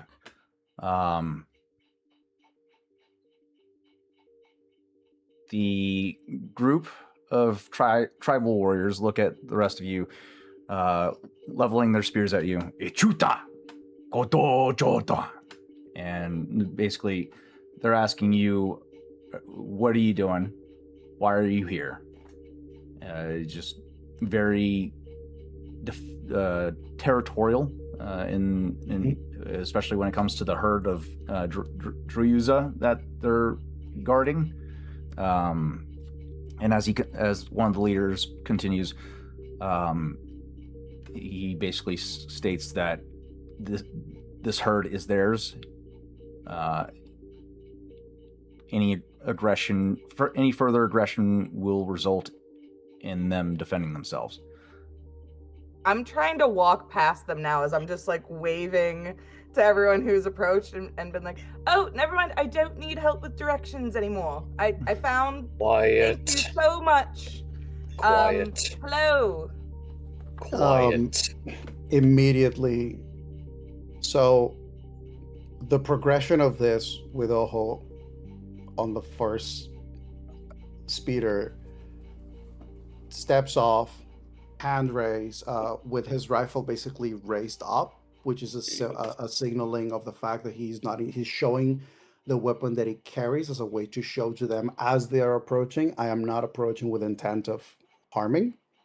And then as soon as he hops off, he just kind of like slungs it, and he just has it on a rest mode on his shoulders. Mm-hmm. As he approaches and hears the tribesmen, he just responds, "Druyutake stampara," with letting him know your herd is safe. But as soon as he hears the beeping, and then the individual's like, "Oh, I don't need directions. Never mind." Immediately, the rifle is just boom on them, and then he just looks at the tribe and says, "Garunda para India, sarambunganda nire," which is like, this one, like, dangerous maybe. You may want to be on your way. Okay. Give me a charm check, average difficulty. Oh, sorry. A That's what happens when you charm talk. check. That's what happens when you talk. A charm check.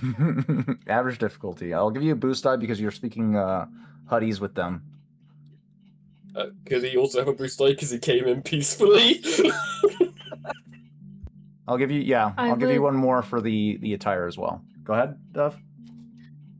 I would love, while Oho's speaking to them, Dove would be circling to the back of the SB individual so that if she were to take a step backwards, she would feel the barrel of Dove's gun. And if possible, to aid Oho in any way. It's very much good cop, bad cop.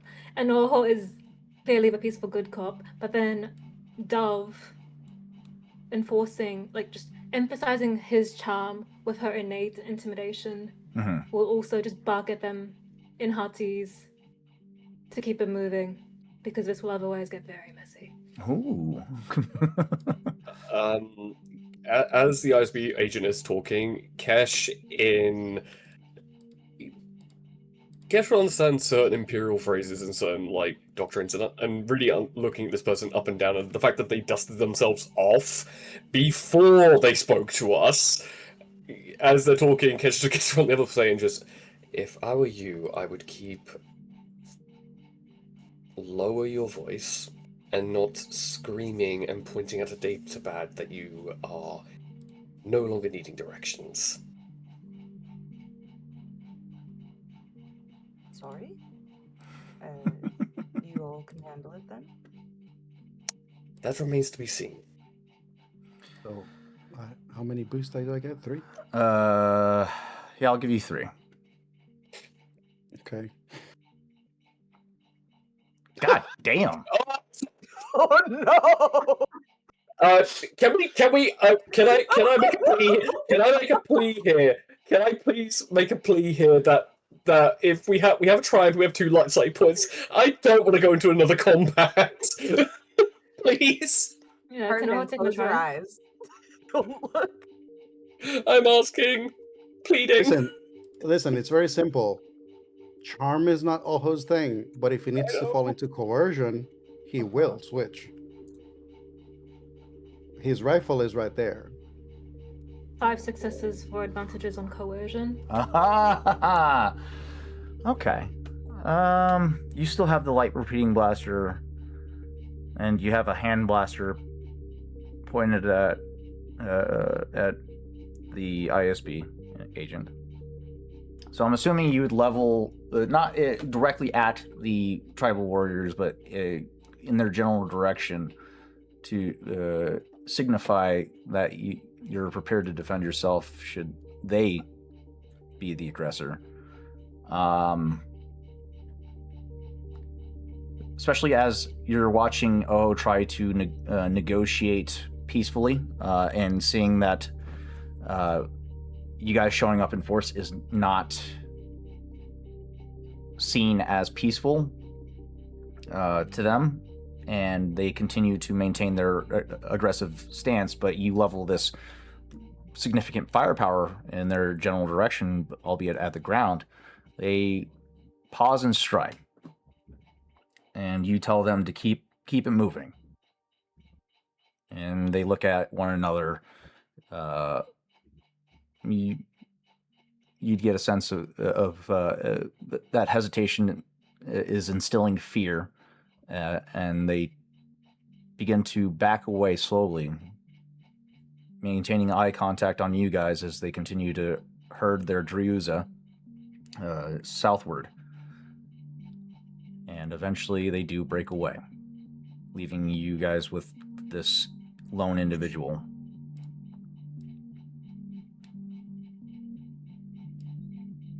I come as a friend. You all seem very jumpy. It has been a long moment.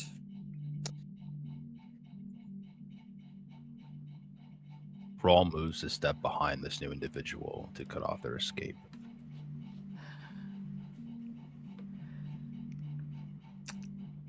Well, sort of a pack mentality going on here, it seems.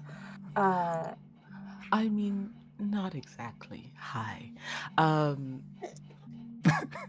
We haven't formally been introduced, and we might not be, depending on how this next couple of seconds Oh, goes. As you can no see, need for you to introduce yourselves. I already know who all of you are.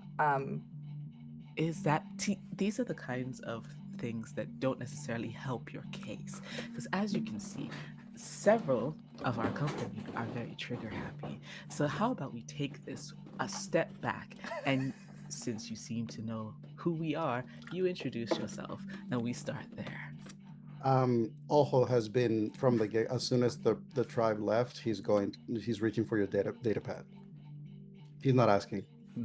Oh, of course. Here you go. She hands it over like very willingly. He tosses it to Rawl. Rawl.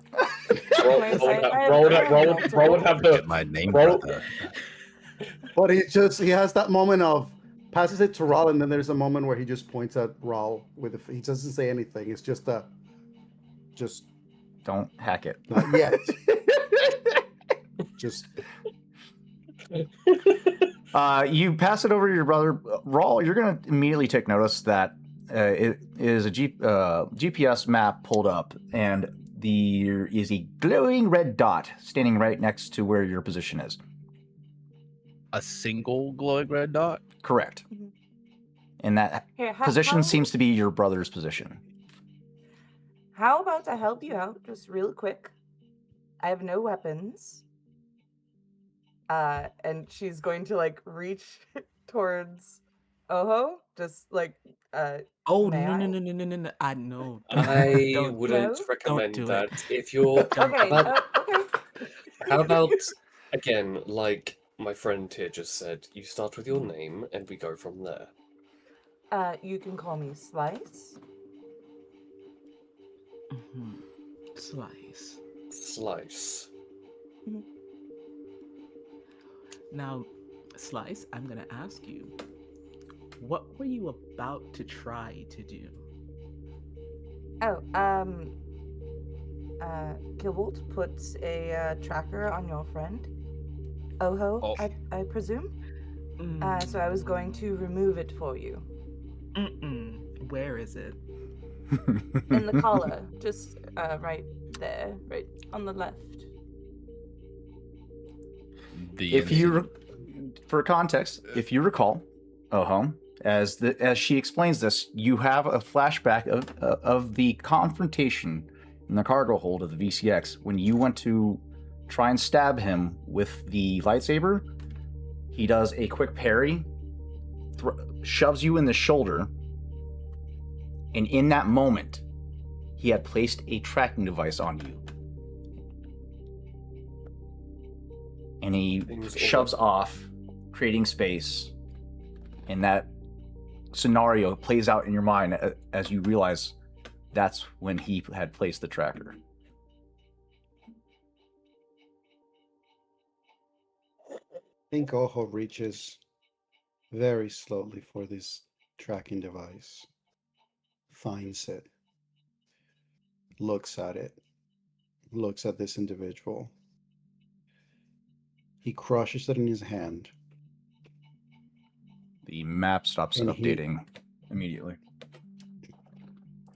He stays looking down at the remnants of this tracking device, but in truth, he's looking at it because he does not want to look up right now because of the feeling of how stupid he feels and how ashamed he is toward his party that after taking them all this way, it was him who fucked them up.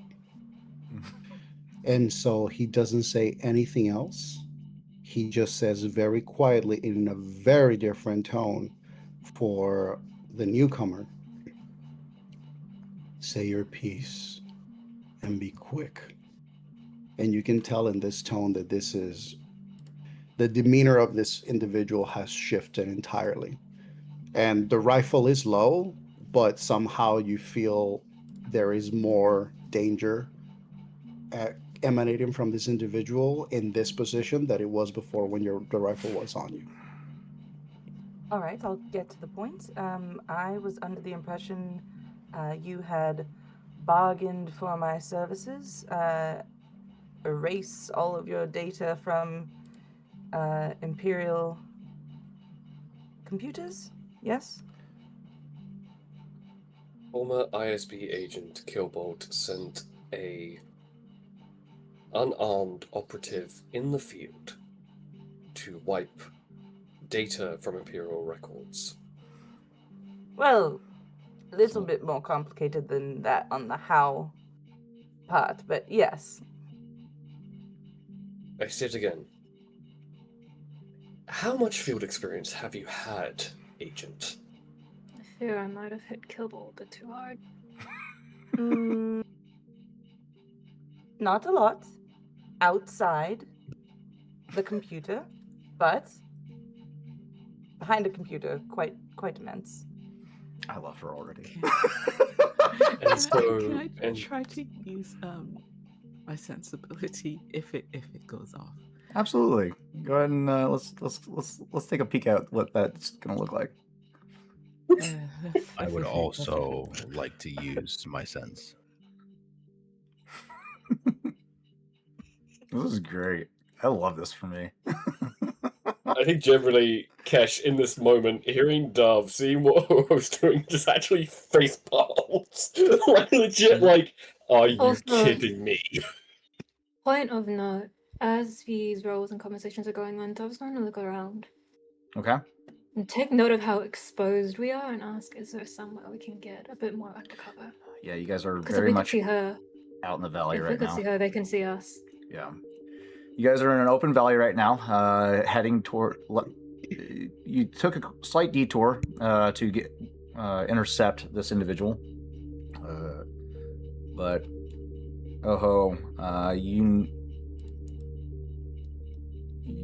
how far are you guys away from your guys' hideout, and are you planning on moving that way, or are you just going to find a secluded area out in the open desert? It is quickly approaching night. Wildlife does get a little more dangerous during the night, and temperatures drastically drop in desert climates during the night, so it will get very cold very quickly. At this point, I think Oho, while he doesn't necessarily fully agree with making this action, he understands now that with the time that they have and the current exposure they have to move, then he just says, let's continue. And then looks at Rawl, blindfold them. That seems unnecessary, but all right. It's Okay. Makes entirely. you feel more comfortable. I could It's just either shoot the- you here and leave you in the sand if you prefer. Once again, I was told you all wanted these services. He doesn't wait. He just goes to the speeder. I'm gonna make this quite plain. You either play by our rules, or we drop you here and we just make do with what we have. So, and these are non-negotiable conditions, and you're leaving your speeder bike, so you're tagging along with me. Like I said, whatever makes you more comfortable. Wonderful. All right. You guys begin to pack up and make for the hideout, seeking out refuge to hide out the harsh conditions of the desert during the night.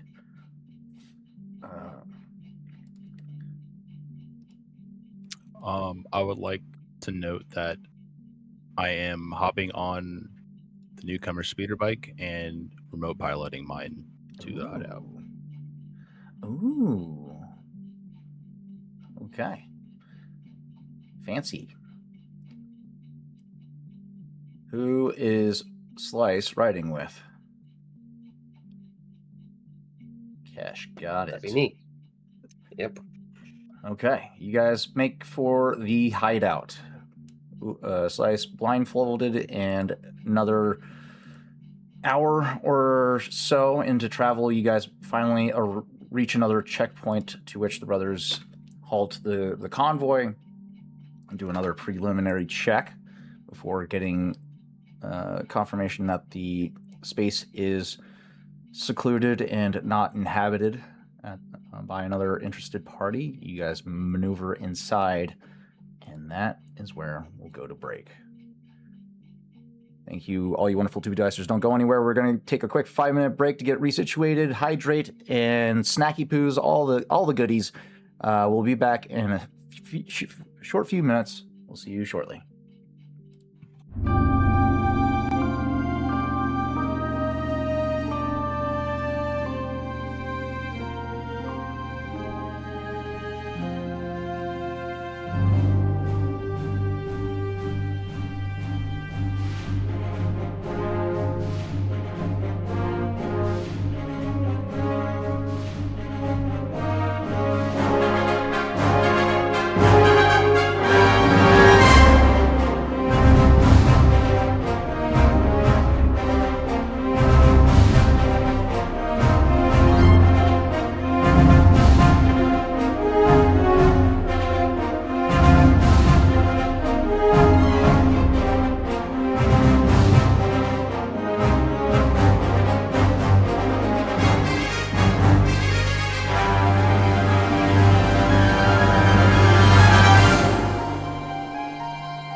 Hello and welcome back, all you wonderful 2B Dicers. We're back and ready to bring you some more Star Wars. And that means let's go ahead and get back into the rock and the Sarlacc pit. Our scene's going to transition from the exterior of the hideout that the brothers have affectionately named the Dancing Sands in another language. Here we'll see Slice currently seated on a stack of long neglected crates as the rest of the group branches out to secure the immediate perimeter to make sure that there are no surprises in waiting for them. And once confident that the area is secure, the group will reconvene on Slice's location and begin their line of questioning. I'll be right I back. assume I'm still blindfolded at this point. Yeah. Yeah. Oho and Roll haven't said to take it off, so I'd imagine so. But it's definitely one of those when everyone else secured the perimeter. Kesh did not leave the ISB agent alone. He kind of just like leaned against the wall, just stared, just like everything about this is just screaming danger in his mind. I think Goho is going to ask to speak to Ego as he asks for Ego to approach so he can talk to them aside and away from Slice. That also brings up the point. You guys did ask to use the sensibility. Neither of you generated any points to do so without drawing on the dark side. So that being said, are you guys continuing to, but calling on the dark side in doing so?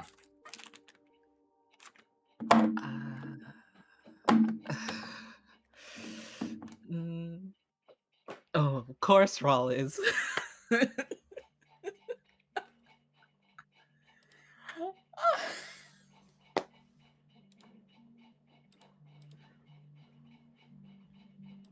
What do you got for me, I man? think I'll- Honestly, the minute that Slice said the word killable, Raw ratcheted his focus completely on Slice, and everything in his being just raked through the psyche that he could perceive, and without care, without remorse, just sought anything, an answer, something. Okay. So, how far into the tree of sense have you gotten so far? I am just the first level So the basic. as far as magnitude goes. All right. You can sense the current thoughts of one living being who you're engaged with, and so okay.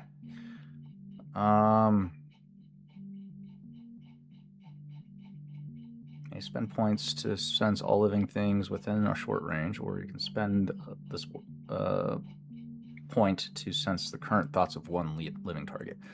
Okay. So I'm assuming you're going to spend that 1 point to sense the current thoughts of Slice. Slice. Yes. What is currently running through Slice's mind? You can't penetrate that deeply, so don't give him too much. Okay. But give what's running Like through. surface level thoughts? Yeah. I think immediate thought is she's noticing that from before she was blindfolded that they were one person down. Everybody had everyone was masked though, right? So the only one I know is there is Oho. Mm-hmm. So she's trying to figure out who is not in the group. And then I think also probably trying to figure out like if she's immediately in danger, because she knows that she was sent there to aid them, but they seem to be extremely hostile towards that idea. Yeah, the warnings from Killbolt would have been approach with caution, be careful about what you say, and yeah, so general warning kind of situation. Like these guys are a little jumpy. Okay. I think besides that, she'd probably be kind of going over information for you would get that she is thinking about a train as well. And yeah, I think that's for surface level. That's probably like she's trying to figure out how she's going to convince you to help her with something regarding a train.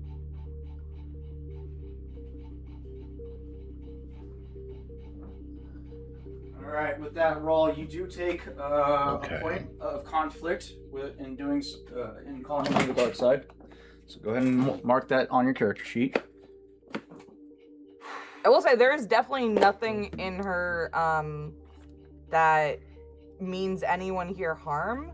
If anything, there is kind of this strange parasocial relationship feeling, as if she knows all of you too well, almost as if like she may have been watching for like a while. Oh, She Helping wasn't behind the expecting everyone to be scenes. so hostile despite the warnings. oh no. Bless her con socks. I love this character. Player me loves her.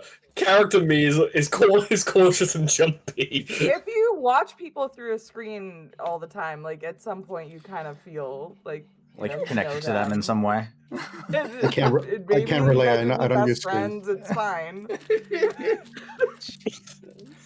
Oh no. Oh, I've been following your guys' career for a while now.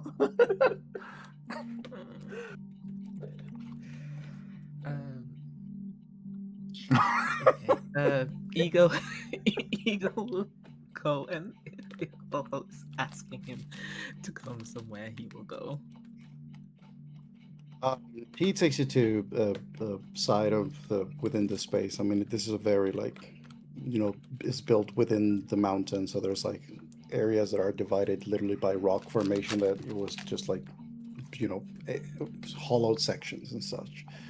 And you notice that he brings you to talk to you, and he's talking to you, but very, very unlike him. He's talking to you, barely looking at you. His eyes seem to be very either looking down or looking away, sort of like just avoiding eye contact in general. And you probably would, with your people skills, would notice that this is like something that now has become a standard with everybody since the encounter with this individual. And he says, you're good with understanding and reading people, sensing them. I think it would be for the best of the crew to make sure that you are there whenever we are questioning this person. Right. I mean, I had no plans to be anywhere else. Right. Just want to make sure that you are keeping an eye, making sure that I don't mess up. It's not your fault, you know.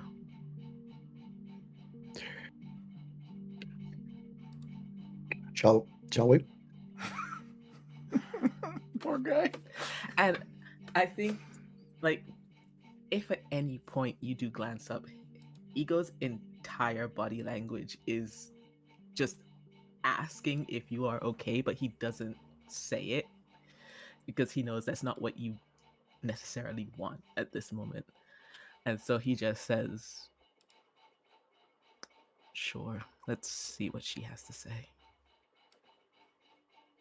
He makes his way.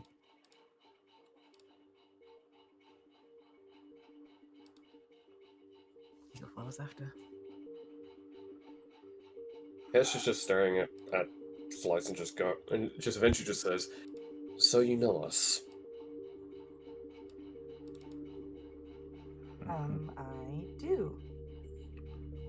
Mm. Well, I've been, you understand that Kilwalt didn't do surveillance on you himself, obviously. I was under the impression that ISB tend to work in, what is the term for them, packs rather than solo hunters?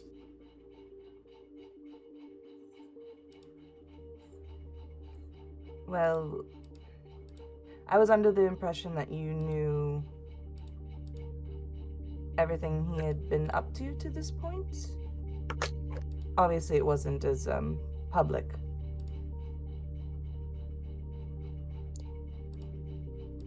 I'm the wrong person to ask that. Even though I do like gathering information, that is kind of my forte. Maybe we could compare notes then. Well, we'll see if you lost out the entire night, but if we are to compare notes, then I have my questions. I'm sure you have yours. But I have a funny feeling that I'm not the one that's going to be leading this little tat-a-tat. Is that going to be one of the brothers? Kesh just looks at Ego walking in. Not exactly. Muted. Can't hear. Wrong mute. I'm gonna try and activate sense another time. And if it's dark side, it's dark side, but I'm gonna try.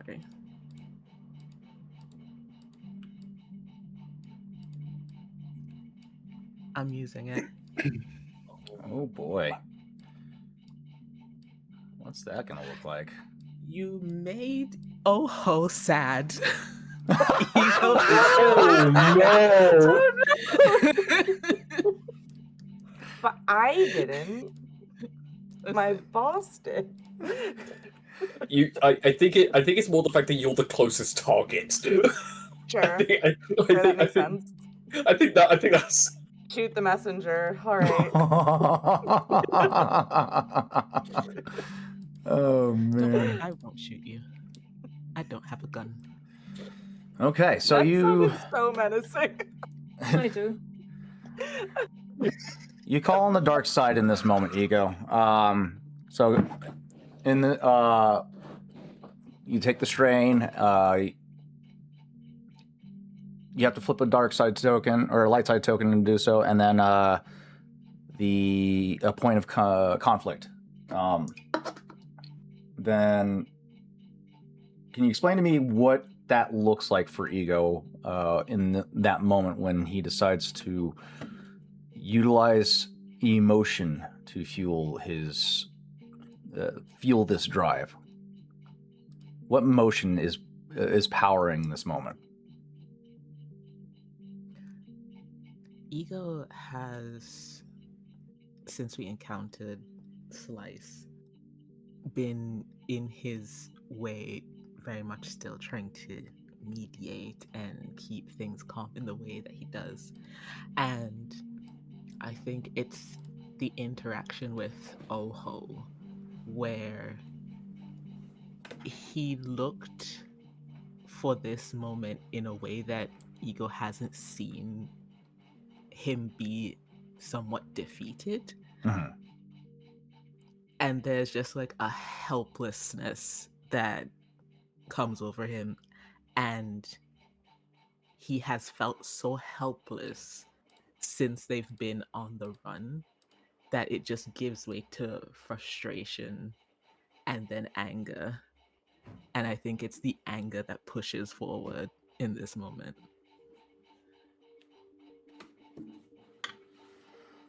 I think Slice, as Ego enters into the room, he is smiling, but there is just this like dark cloud that seems to radiate from around that smile.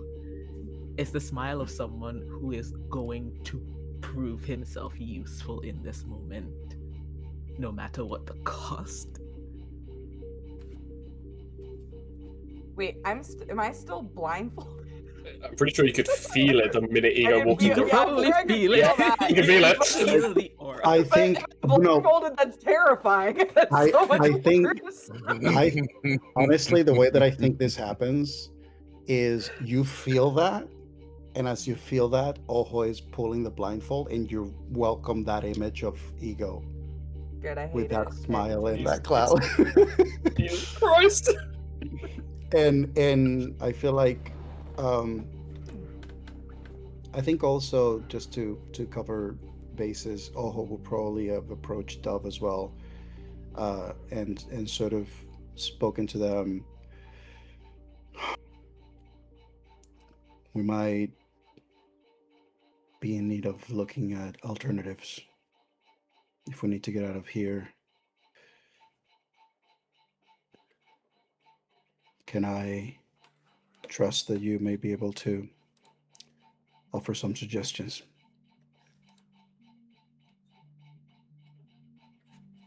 In what way is he asking this? He's asking basically in the concept of we came here in hopes to find a safe place to like rebuild, and that is no longer something that he feels or is entirely certain that is going to work. So it's the idea of finding other potential locations for us to move if we need to leave Socorro. My understanding was we were here to get more fuel and supplies. We were never meant to stay long. And the way things are, I don't think we will.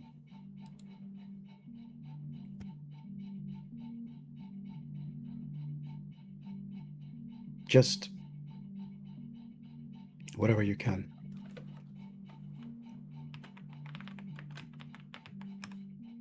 In the time that we've been in this area at Sazan, would you have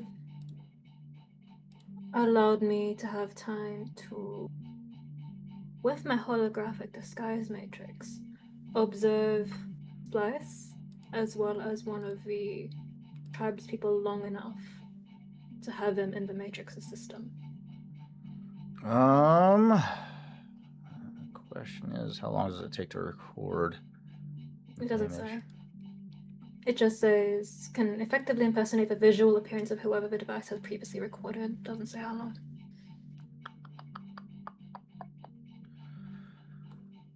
I would imagine you would need a 360 view just to get the fine Walked around details. Slice.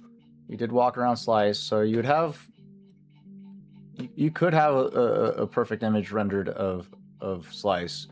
I'd say for the Ilban, the Ibanal, you would have an imperfect image of them.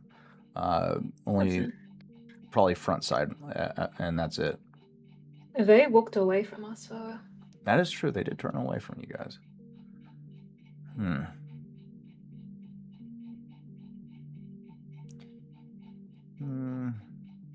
Give me a hard computers check.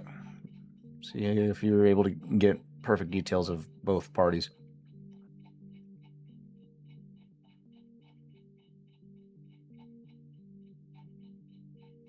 Triumph. It's a failure with a triumph.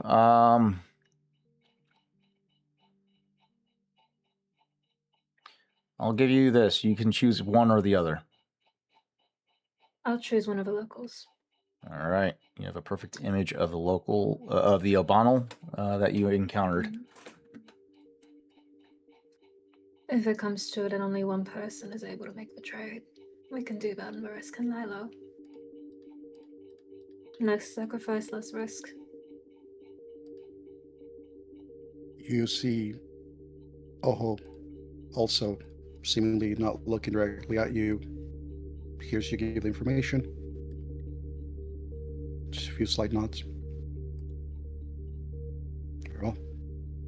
And then proceeds to slice. And that's when the hood would come out. Eagles on the front, and now more dramatic lighting. For effect. Jeez. Just light up, just turn a flashlight onto your face right now, and then that'll add. Oho just pulls a crate, like drags a crate, sits right in front of you, really close. And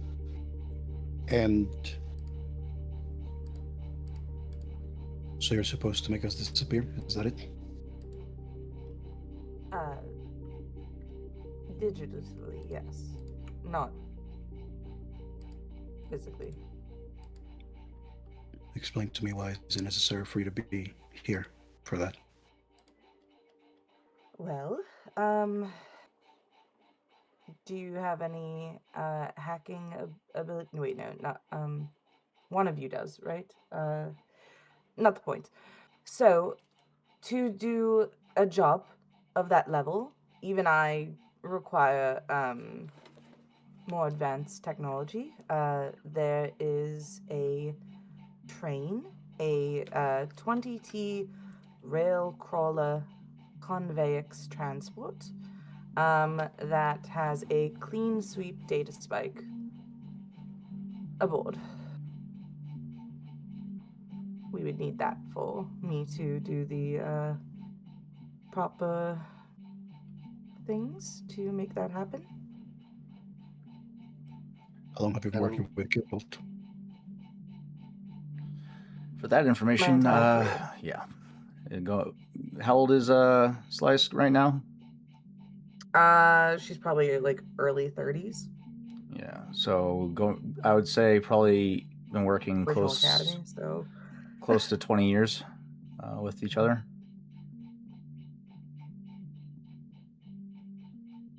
And what is it that makes us trust that when that happens, we're not going to be welcomed with another surprise like the one that Kibble planted on my suit? well, starters, I'm not that dexterous, so you don't have to worry about that. But I guess you shouldn't. You shouldn't trust anything except for pure data, and you have my data pad. You can look up the transport yourself. Are you able to find Kibble? Why do you want to find Kilbolt? I thought you already parted ways. Any thought that passes across your mind as past this, I know. You would pick up on What would I know right now? I guess. You're aware that he has dropped off since the interaction with the crew. You've only gotten dead drop messages from him from that point on, which put you on track to finding them at this point. So I assume I have to complete this before I can see him again. basically, as far as you, Ego, there's a surface thought that crosses her mind, specifically in regards to why the tracker was placed on him in the first place.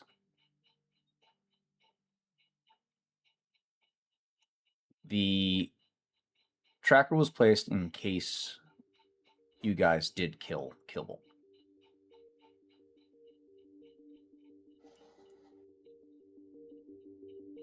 as a means for her to track. What was she going to do? Wouldn't you like to know, Weather Boy?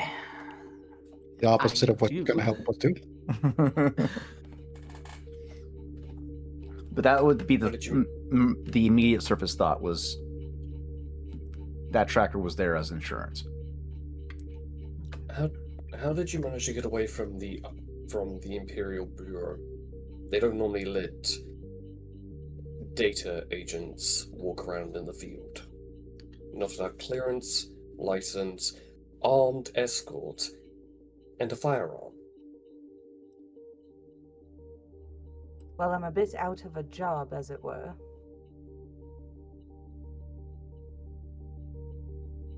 Thought that was sort of obvious. Now that Gewalt is taking his resources elsewhere.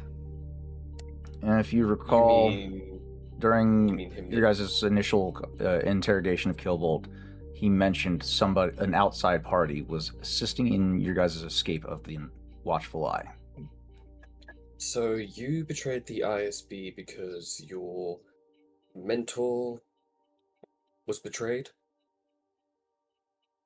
To be clear, I was never fond of the ISB. I was fond of my mentor. So I haven't betrayed anyone. What a man to be fond of. To be perfectly clear here, I'm the one with the least amount of loathing and anger towards your mentor. That being said, Kesh has noticed how Oho's been acting, has noticed how Ego's been acting right now, and it's kind of just like, everything here is a bit tense, and everything here is a bit on a knife's edge.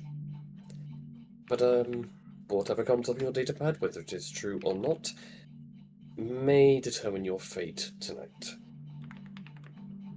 I have nothing to hide. A former ISB agent always has something to hide. Always. What's your escape plan? I'm just curious.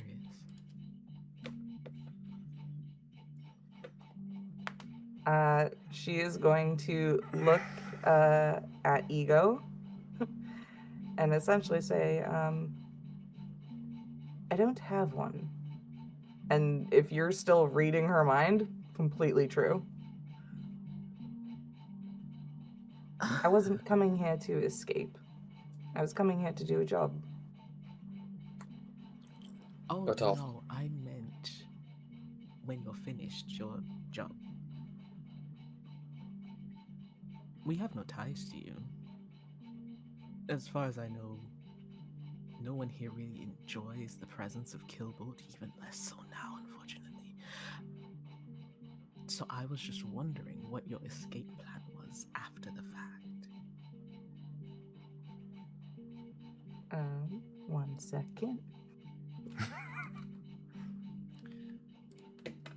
An Uber.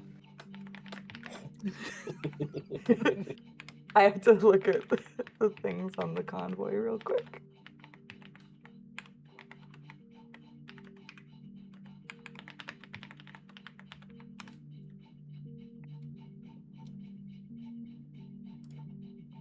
Yeah. Essentially, I have there's more than just the data spike that I'm getting from the train heist, as it were.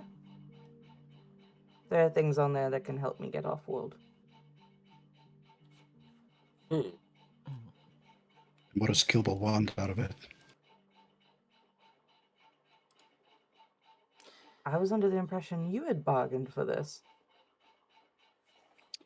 Forgive me if I don't think that Killbolt is doing any of this without any particular self-interest. It could be that he's honoring our deal with the hopes that we really don't hunt him down and kill him this time. With the Actually, everybody, with the mentioning of a clean sweep data spike, give me a. Everyone, give me a. I'm going to do the difficulty. You guys do a knowledge underworld.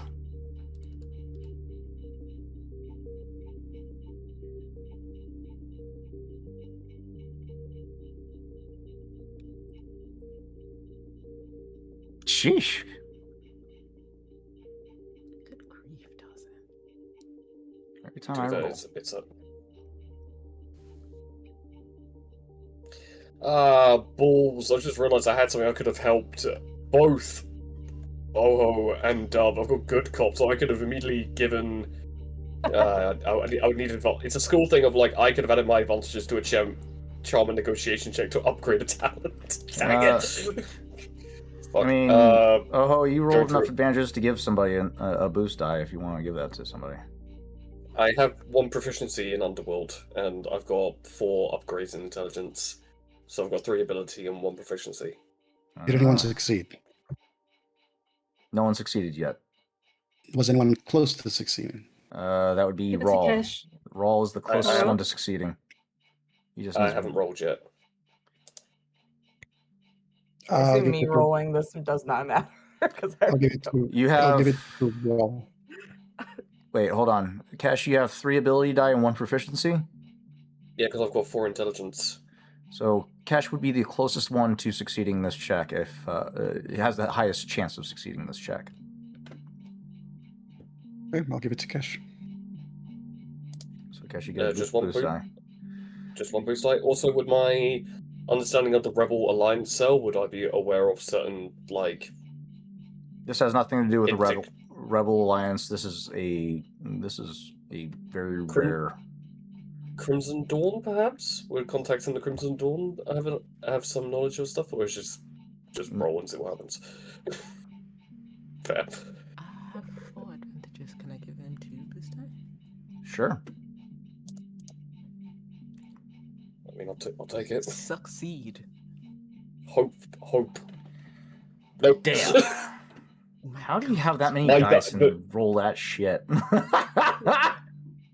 The dice are not my friends today. Literally. Okay. I'm rolling average. All right. Give me one moment while I type out what this thing. Oh, yeah. Hold on. I got it. Never mind. I already have it pre-written because I planned ahead for this because I'm somewhat professional.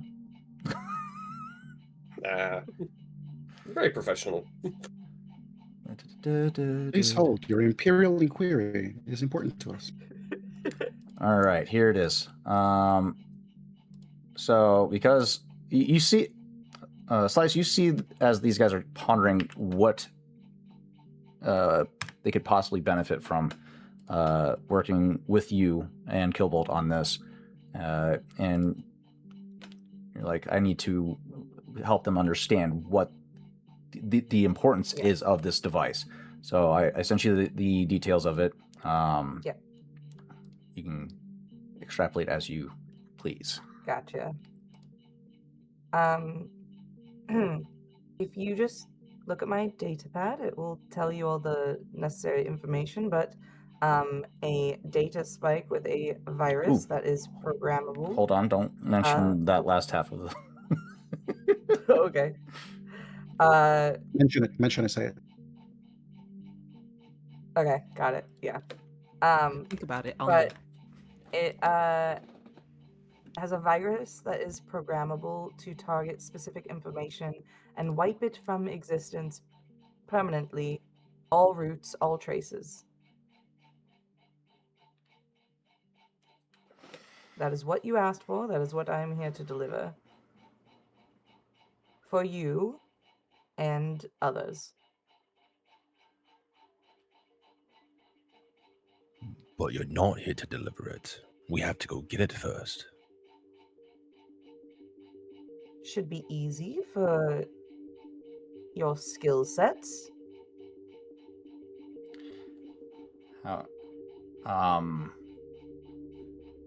With your knowledge, you do know how difficult it will be to penetrate this train. those of you A moving train. Those of you that have had previous encounters with this type of transport, it is a heavily armored rail transport. It is specifically designed to be near impenetrable. Any attempts to force your way in will, more often than not, will result in the destruction of the contents inside. The only realistic way to penetrate this train is by way of slicing.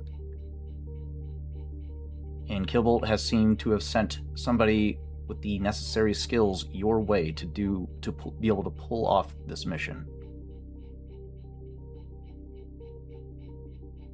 Though it seems, by measure of convenience, you're our ticket getting in. Oh, yes. We would help Because each you are- other. Because you are tagging along, correct? You're not going to be sitting behind a desk for this one, are you?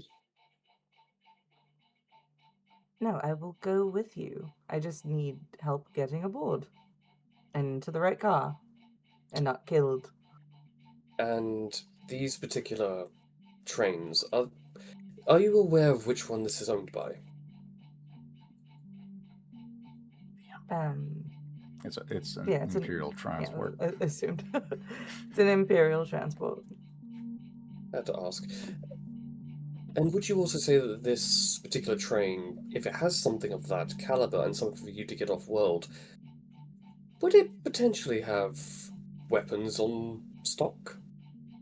Armor, weapons, gear? Yes. Yes, there's lots of ammunition and equipment that you could also take with you.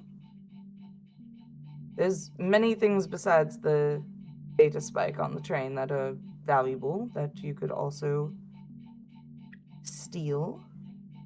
Which one does Killbolt want?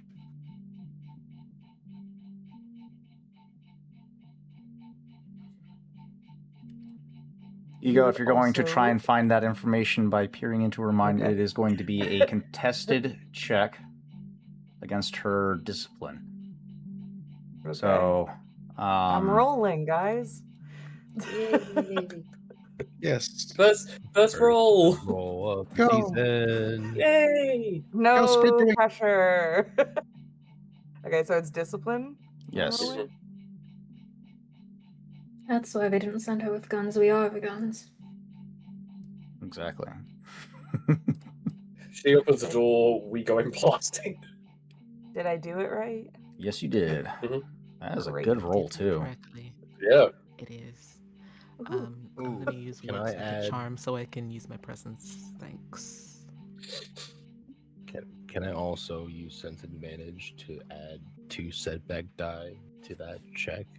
No, this is a... This This- license check. Wait, what? Are you talking about advantage. sense advantage? It's the Night Sister ability that allows you to put 2 setback die on an NPC skill check. Oh, this isn't an NPC. Correct.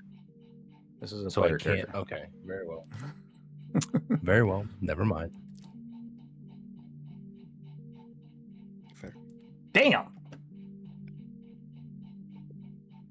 Works like a charm. Because it works like a charm. Yeah.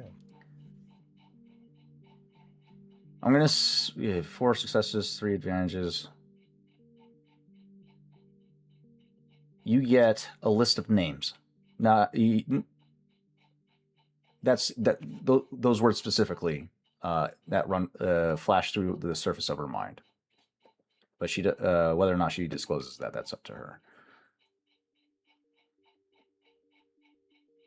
It's definitely a moment where, like, all his eyes search Ego because he asks the question knowing that he's asking it with the intent of Ego being actively prying.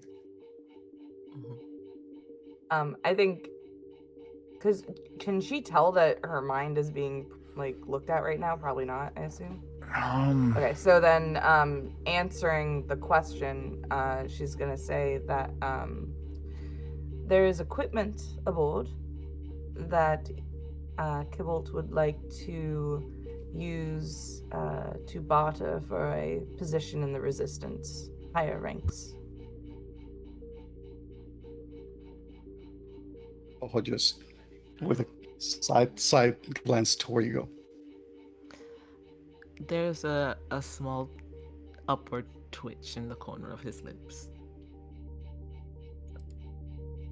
About all of us rest up, we restrain Slice as much as I don't think she's going to go anywhere. Not? Needs must be met regardless. At least for our comfort, you understand. Having rest is probably going to be very important, seeing as how we are assaulting an Imperial trail and a rail line. Should be a piece of cake, with little to no equipment. Speaking of, looking at Oho in that moment, does this place have some added equipment that may have been left behind by you and your brother? We used to travel light. There may be some things, but as Dove said earlier, we are here to get fuel supplies. And if we need to do trades for that, we shall. And we should do it before this mission. Is there a... And then he turns to Slice. Is there a particular schedule? Do you know about this train? And how soon are we supposed to engage for better chances of success?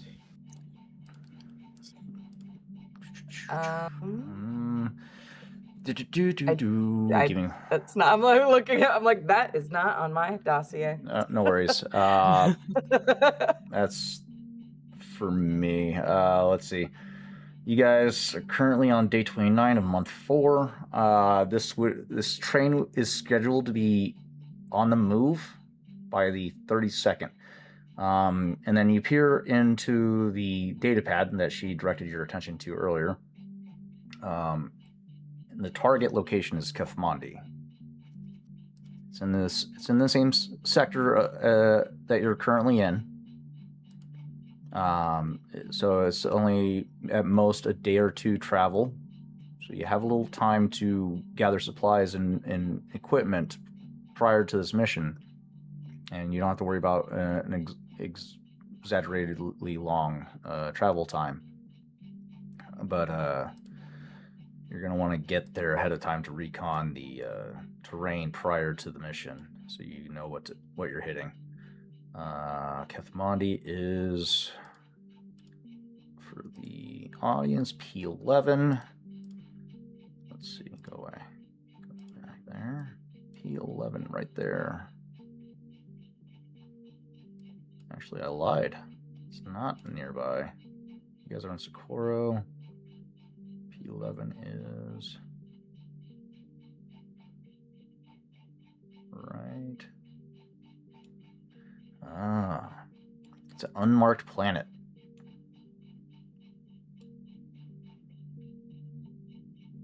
Is that right? P11. Yeah. It's an unmarked planet about 1, 2, 3, 4, 5, 6 squares travel. If you stay on the hyperlanes, it cuts your travel time in half, from 16 hours down to 8 hours. So you're next to the hyperlane Corellian Run. Okay, so that really cuts your time in half.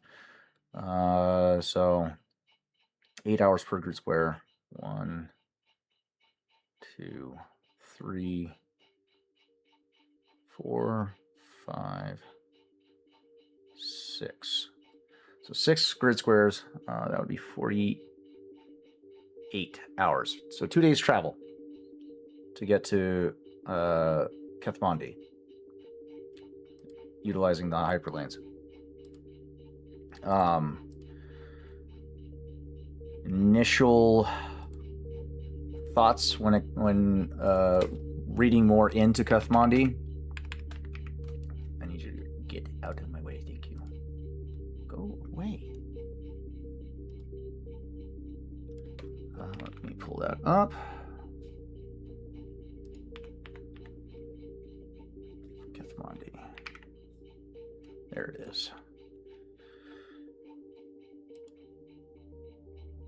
All right. Initial reports of Kathmandi as a planet in the Kathmandi system of the Expanse region, Hangshan's sector, sometime. Blah blah blah. It is also, fun fact, the prison planet that Chewbacca was imprisoned on. Actually, So a mud type planet. Forested, mountainous terrain. Forest. Let me go back to where's the Legends of the Lore.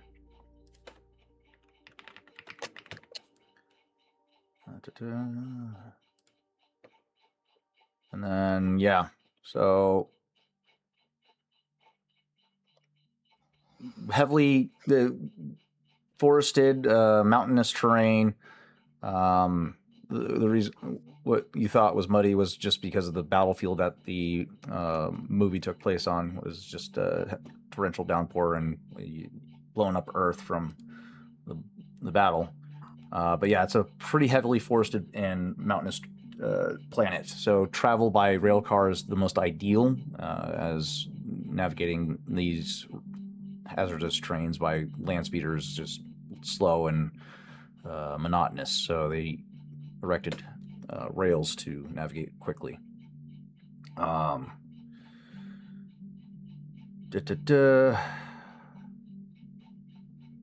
yeah, so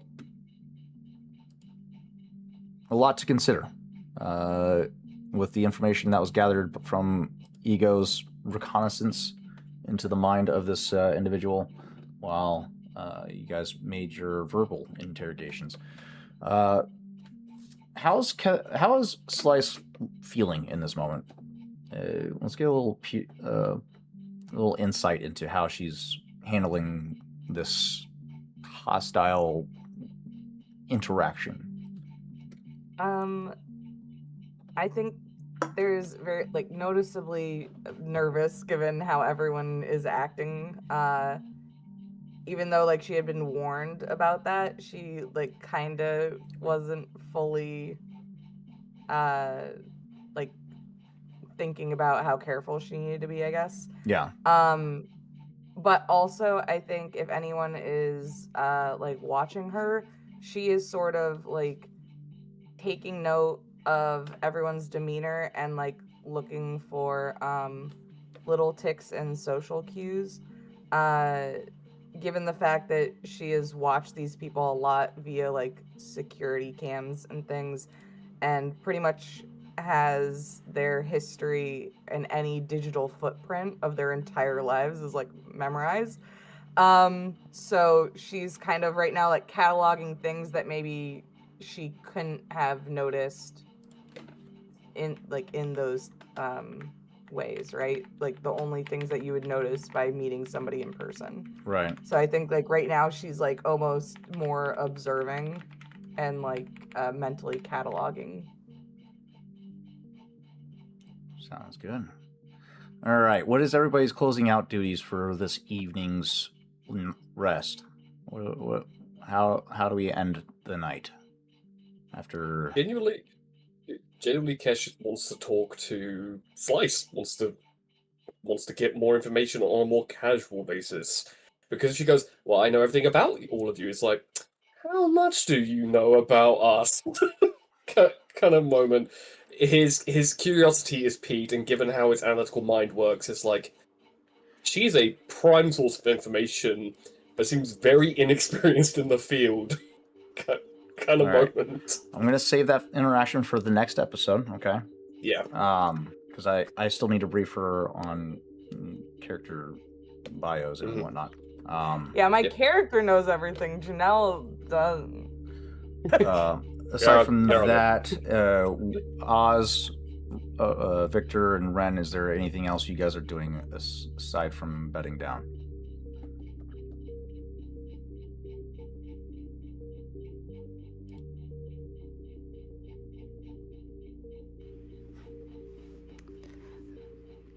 So, I'm just double checking. The information that I got, that list of names, it was equipment or names? The immediate thought that crossed her mind when Oho asked, "What does Killbolt want?" Her immediate thought was a list of names. Those words exactly. Oh, a list of names. Got it. Okay. However, there is truth to wanting the gear and supplies to aid the rebellion or the resistance. It's just there's more of an emphasis on the names. Yeah, no. I think apart from like when we have a moment relaying to Oho the small insights that were gleaned, I don't think he's still just trying to gauge where Oho's mind is at, and I don't think it's in a good place. Okay. Oz, Victor, what are your closing out duties? Tasks.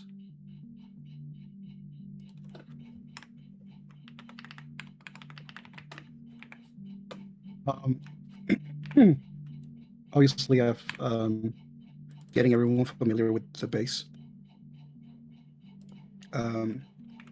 Provide obviously checking to see what are the things that remain in place from the last time we were here.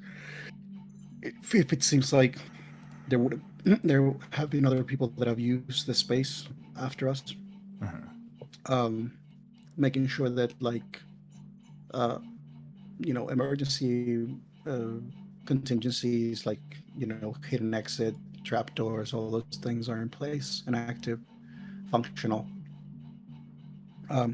One particular section that he would have gone check was on the bottom floor where the quarters are, because there's a set of stones that are actually stones that are not local to here, that are stones that are engraved with the Thumerian symbols that him and Raul brought and prepped and turned it into their ritual ceremonial space. So he would go check to see if that's still there. They would have covered it the last time they were there. And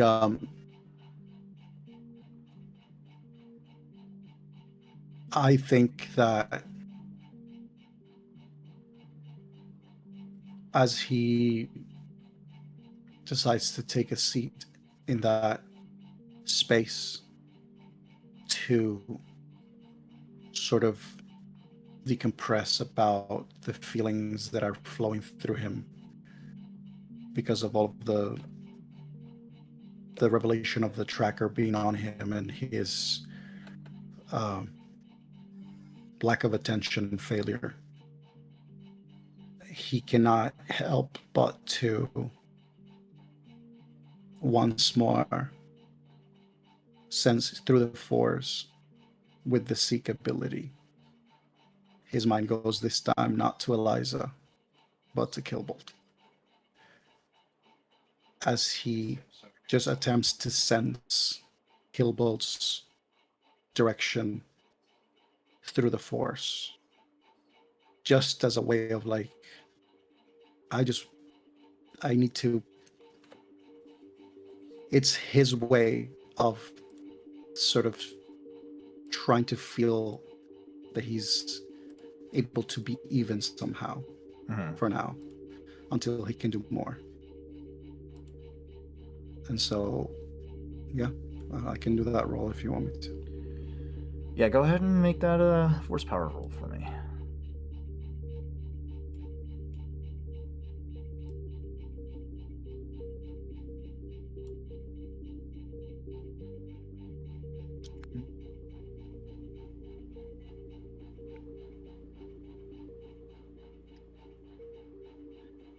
So I remember myself. What is it that I need to do? Vigilance check. 2 die difficult, so vigilance check with 2, and then average.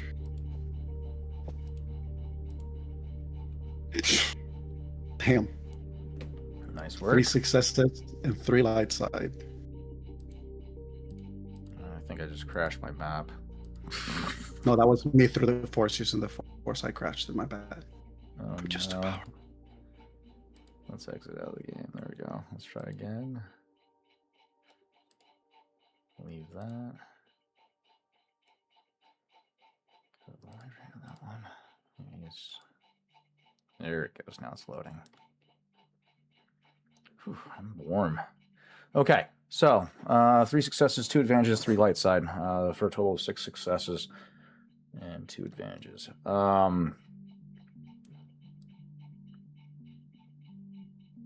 I recall, we did not necessarily decide where exactly we dropped Killbolt off. We just agreed that he was dropped off with the Rebel Alliance.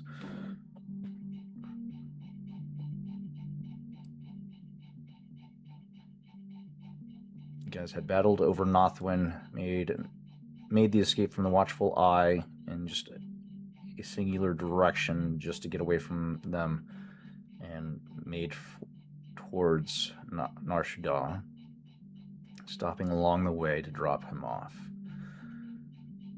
So Nothwin is all the way over here. Nar Shaddaa up here, so along the hyperspace routes, you'd probably make the drop along the way.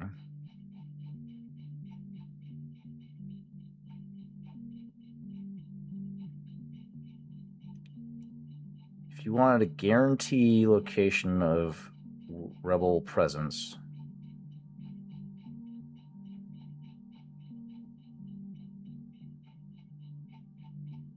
let's see. I think Bothaway is your only solid lead on a Rebel location. Actually, never mind. You have Kesh with you, who would have knowledge of backup or fallback routes of where other Rebel bases would be. You would have done. You would have made a stop at Naboo. There would have been a Rebel base established there on the outside the city, the main city, closer to Gungan territory, and you would have turned Killbolt over to them on that planet. Since then, he has traveled under Rebel escort.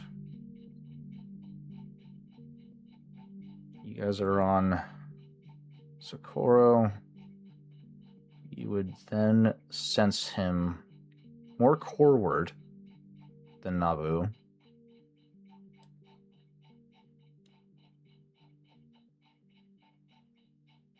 I mean, I get general insight as to the direction and whereabouts, so it doesn't have to be like a specific detail yet, because I don't have the ability that's leveled up. Specifies, yeah. Now you'd get he's a sense that he's moved further than Naboo, and he's definitely more coreward than you originally remember. So you get a sense that he is on the move.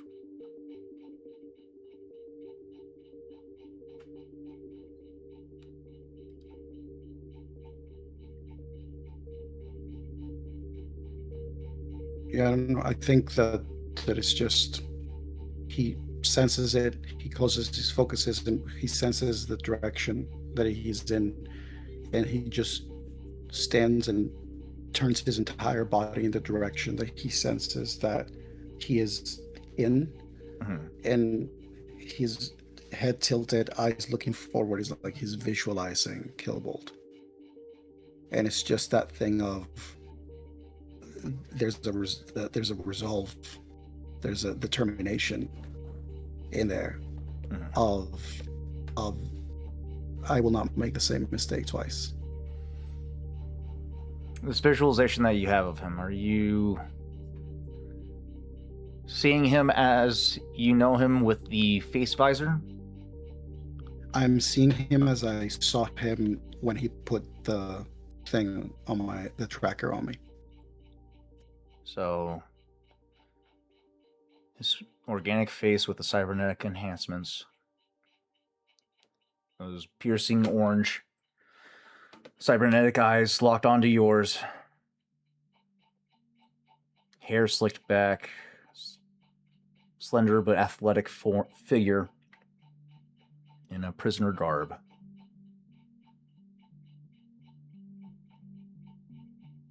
You play back that motion that he made as you try to ignite the lightsaber and stab him through the chest, and you watch as he parries the wrist, wrapping his arm around, pinning your wrist onto his shoulder and forcing the blade upward away from his head. Immediately goes to shove, and in that moment you watch as a protrusion extends from his wrist. Same area where that blade was, a device extends out, touches you shoves you into the shoulder. You stumble back as he retracts. He flips his wrist around. You hear that metallic shing as the blade extends, and he brings it up just below your chin. You play that back in reverse, analyzing his movements. You do it over and over, dissecting each and every maneuver he did to learn how he moves. It is clear he has martial training, just like you.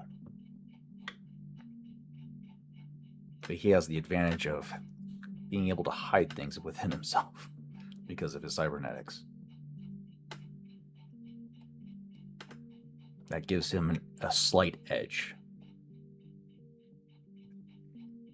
We'll see. I think Oho remains very recluse for the rest of that evening. He does what he needs to do, obviously keeping track and watching over, doing, guards and, people relaying each other to take watch and all those things. But yeah, his demeanor has shifted. Oz, is there anything Rawl does before we end the night?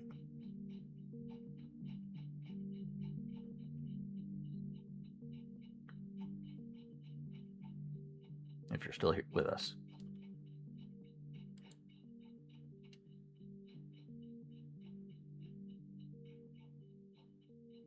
Ozzy Wazzy. All right. You guys end the night.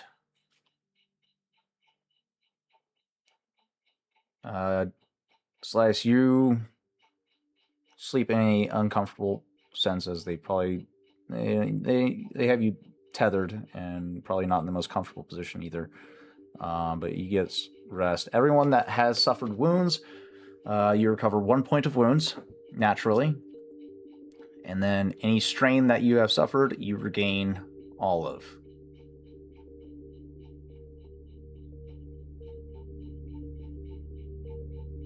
Day 2 on Socorro, I need another resilience check from everyone.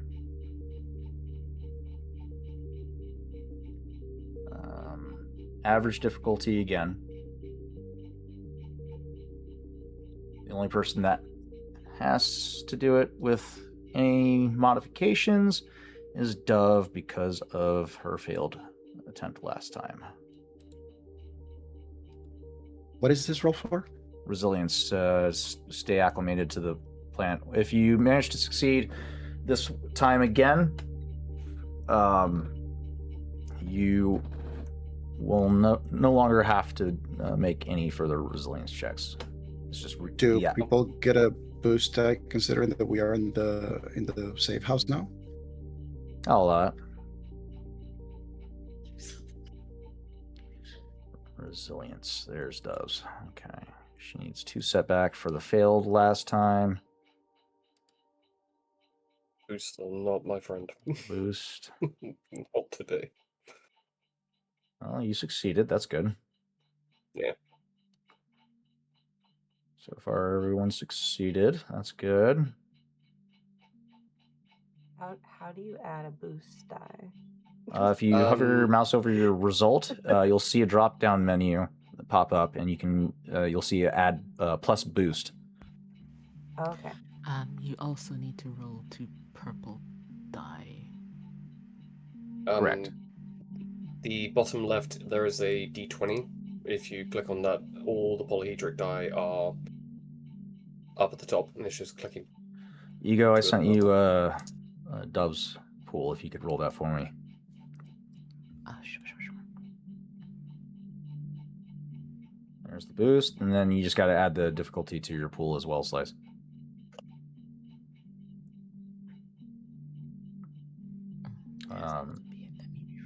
It'll be up. You'll have to click the upgrade and then upgrade negative option. Did you pass? Should To me, I don't see it. Should be in your pool. You rolled them. It says ego, but it has the GM moniker. Ah, I did roll them. Never mind.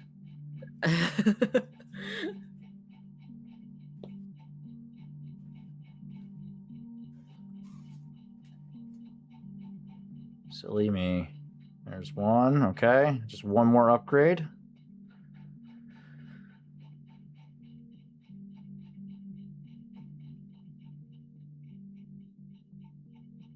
How are you doing that? I'm so confused. Are you duplicating it? Am I completely doing this wrong? Oh, you're re-rolling them. It might be easier to have to come out of the history as Yes. there is a d20 at the bottom left. Yeah, go back to the overview. Okay, yep. And then if you open that, you left. you click on that, and at the top you can see there's all the polyhedric dice. You just click the 2 purple at the top, and those are the difficulty. Okay. So that should hopefully. And then I just roll these 2 purple. You just roll the 2 purple. Yeah. Okay. We're gonna go with your first result so that you rolled. sorry. You're fine. No, you're all good. No. This is your first time. It's perfectly fine. It's a learning curve for all of us. But if we go by the original roll with the added boost, the 3 threats get cancelled out, and Slices rolled 2 successes. So yeah. At this so you're point, all good. Slice, you're all good. At this point, Slice, Ego, Kesh, Oho all succeed the resilience checks, so that is a good thing. We just need Rawl, so we're gonna pull up his pool, and I'm gonna send it to you, Oho. This time I will send it to you. I'll send it and not roll it. This is the dice pool you're looking for. There we go. All right, it's sent to you. And then Ego, or not Ego. What is an average? What's up? It's an average, yeah. Average difficulty, boost die, you can add to it, and then, yeah. It should be all in your pool already. Yeah, I got it. Gotcha. 2 successes, 2 advantages. Perfect. So everyone except for Dove no longer has to roll resilience checks.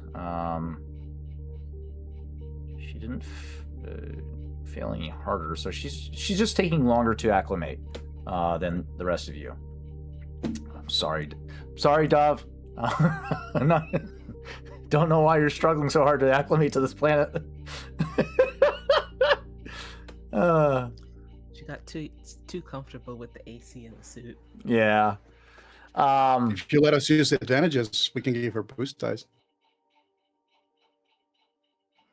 Because I got 2 advantages, Raul got 2 advantages, and we basically lived here for 4 years in the past.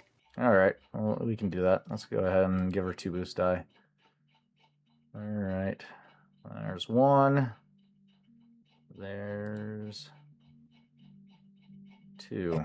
Yeah. Nope.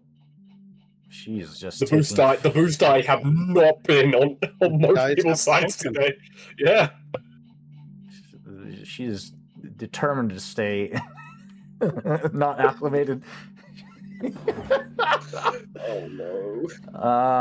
Yes. To be fair, I feel like the quicker we get off this planet, the better it will be for Dove. Yeah.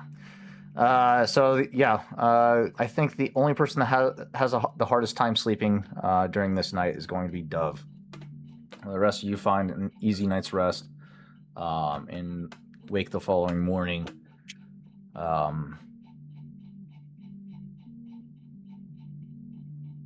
Let's see.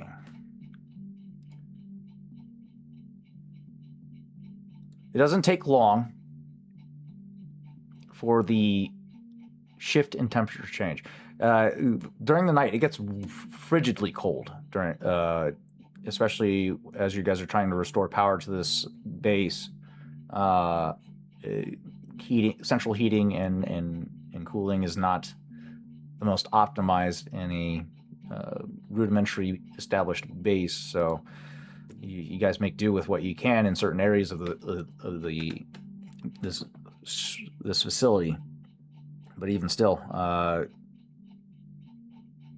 throughout the night, you're able to see the vapors of your breath escape your lungs, and as you wake the following morning, sweat is already beading on your forehead.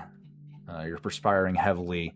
However, out of the lot of you, Dove seems to be in a drastic state. Unable to recover fully from the night, still exhaustingly drenched in sweat. This does raise concerns for the group, but you begin the next day with a prisoner. I think where the rest of this journey goes is going to be to be diced. Thank you, all you wonderful To Be Dicers, for tuning in to tonight's episode of Star Wars. We appreciate you tuning in, especially for our guest star appearance from the lovely Janelle down there in the bottom right corner. We appreciate you joining us, and I absolutely love a computer nerd trying to engage in social environments, especially in a hostile work environment. We'll be back next week, Tuesday, to continue this saga as the group begins to plan a heist of a highly armored Imperial transport known as the 20T Rail Crawler Convex Transport. Tune in next week to see us take that on To Be Diced Adventures. We'll see you next time.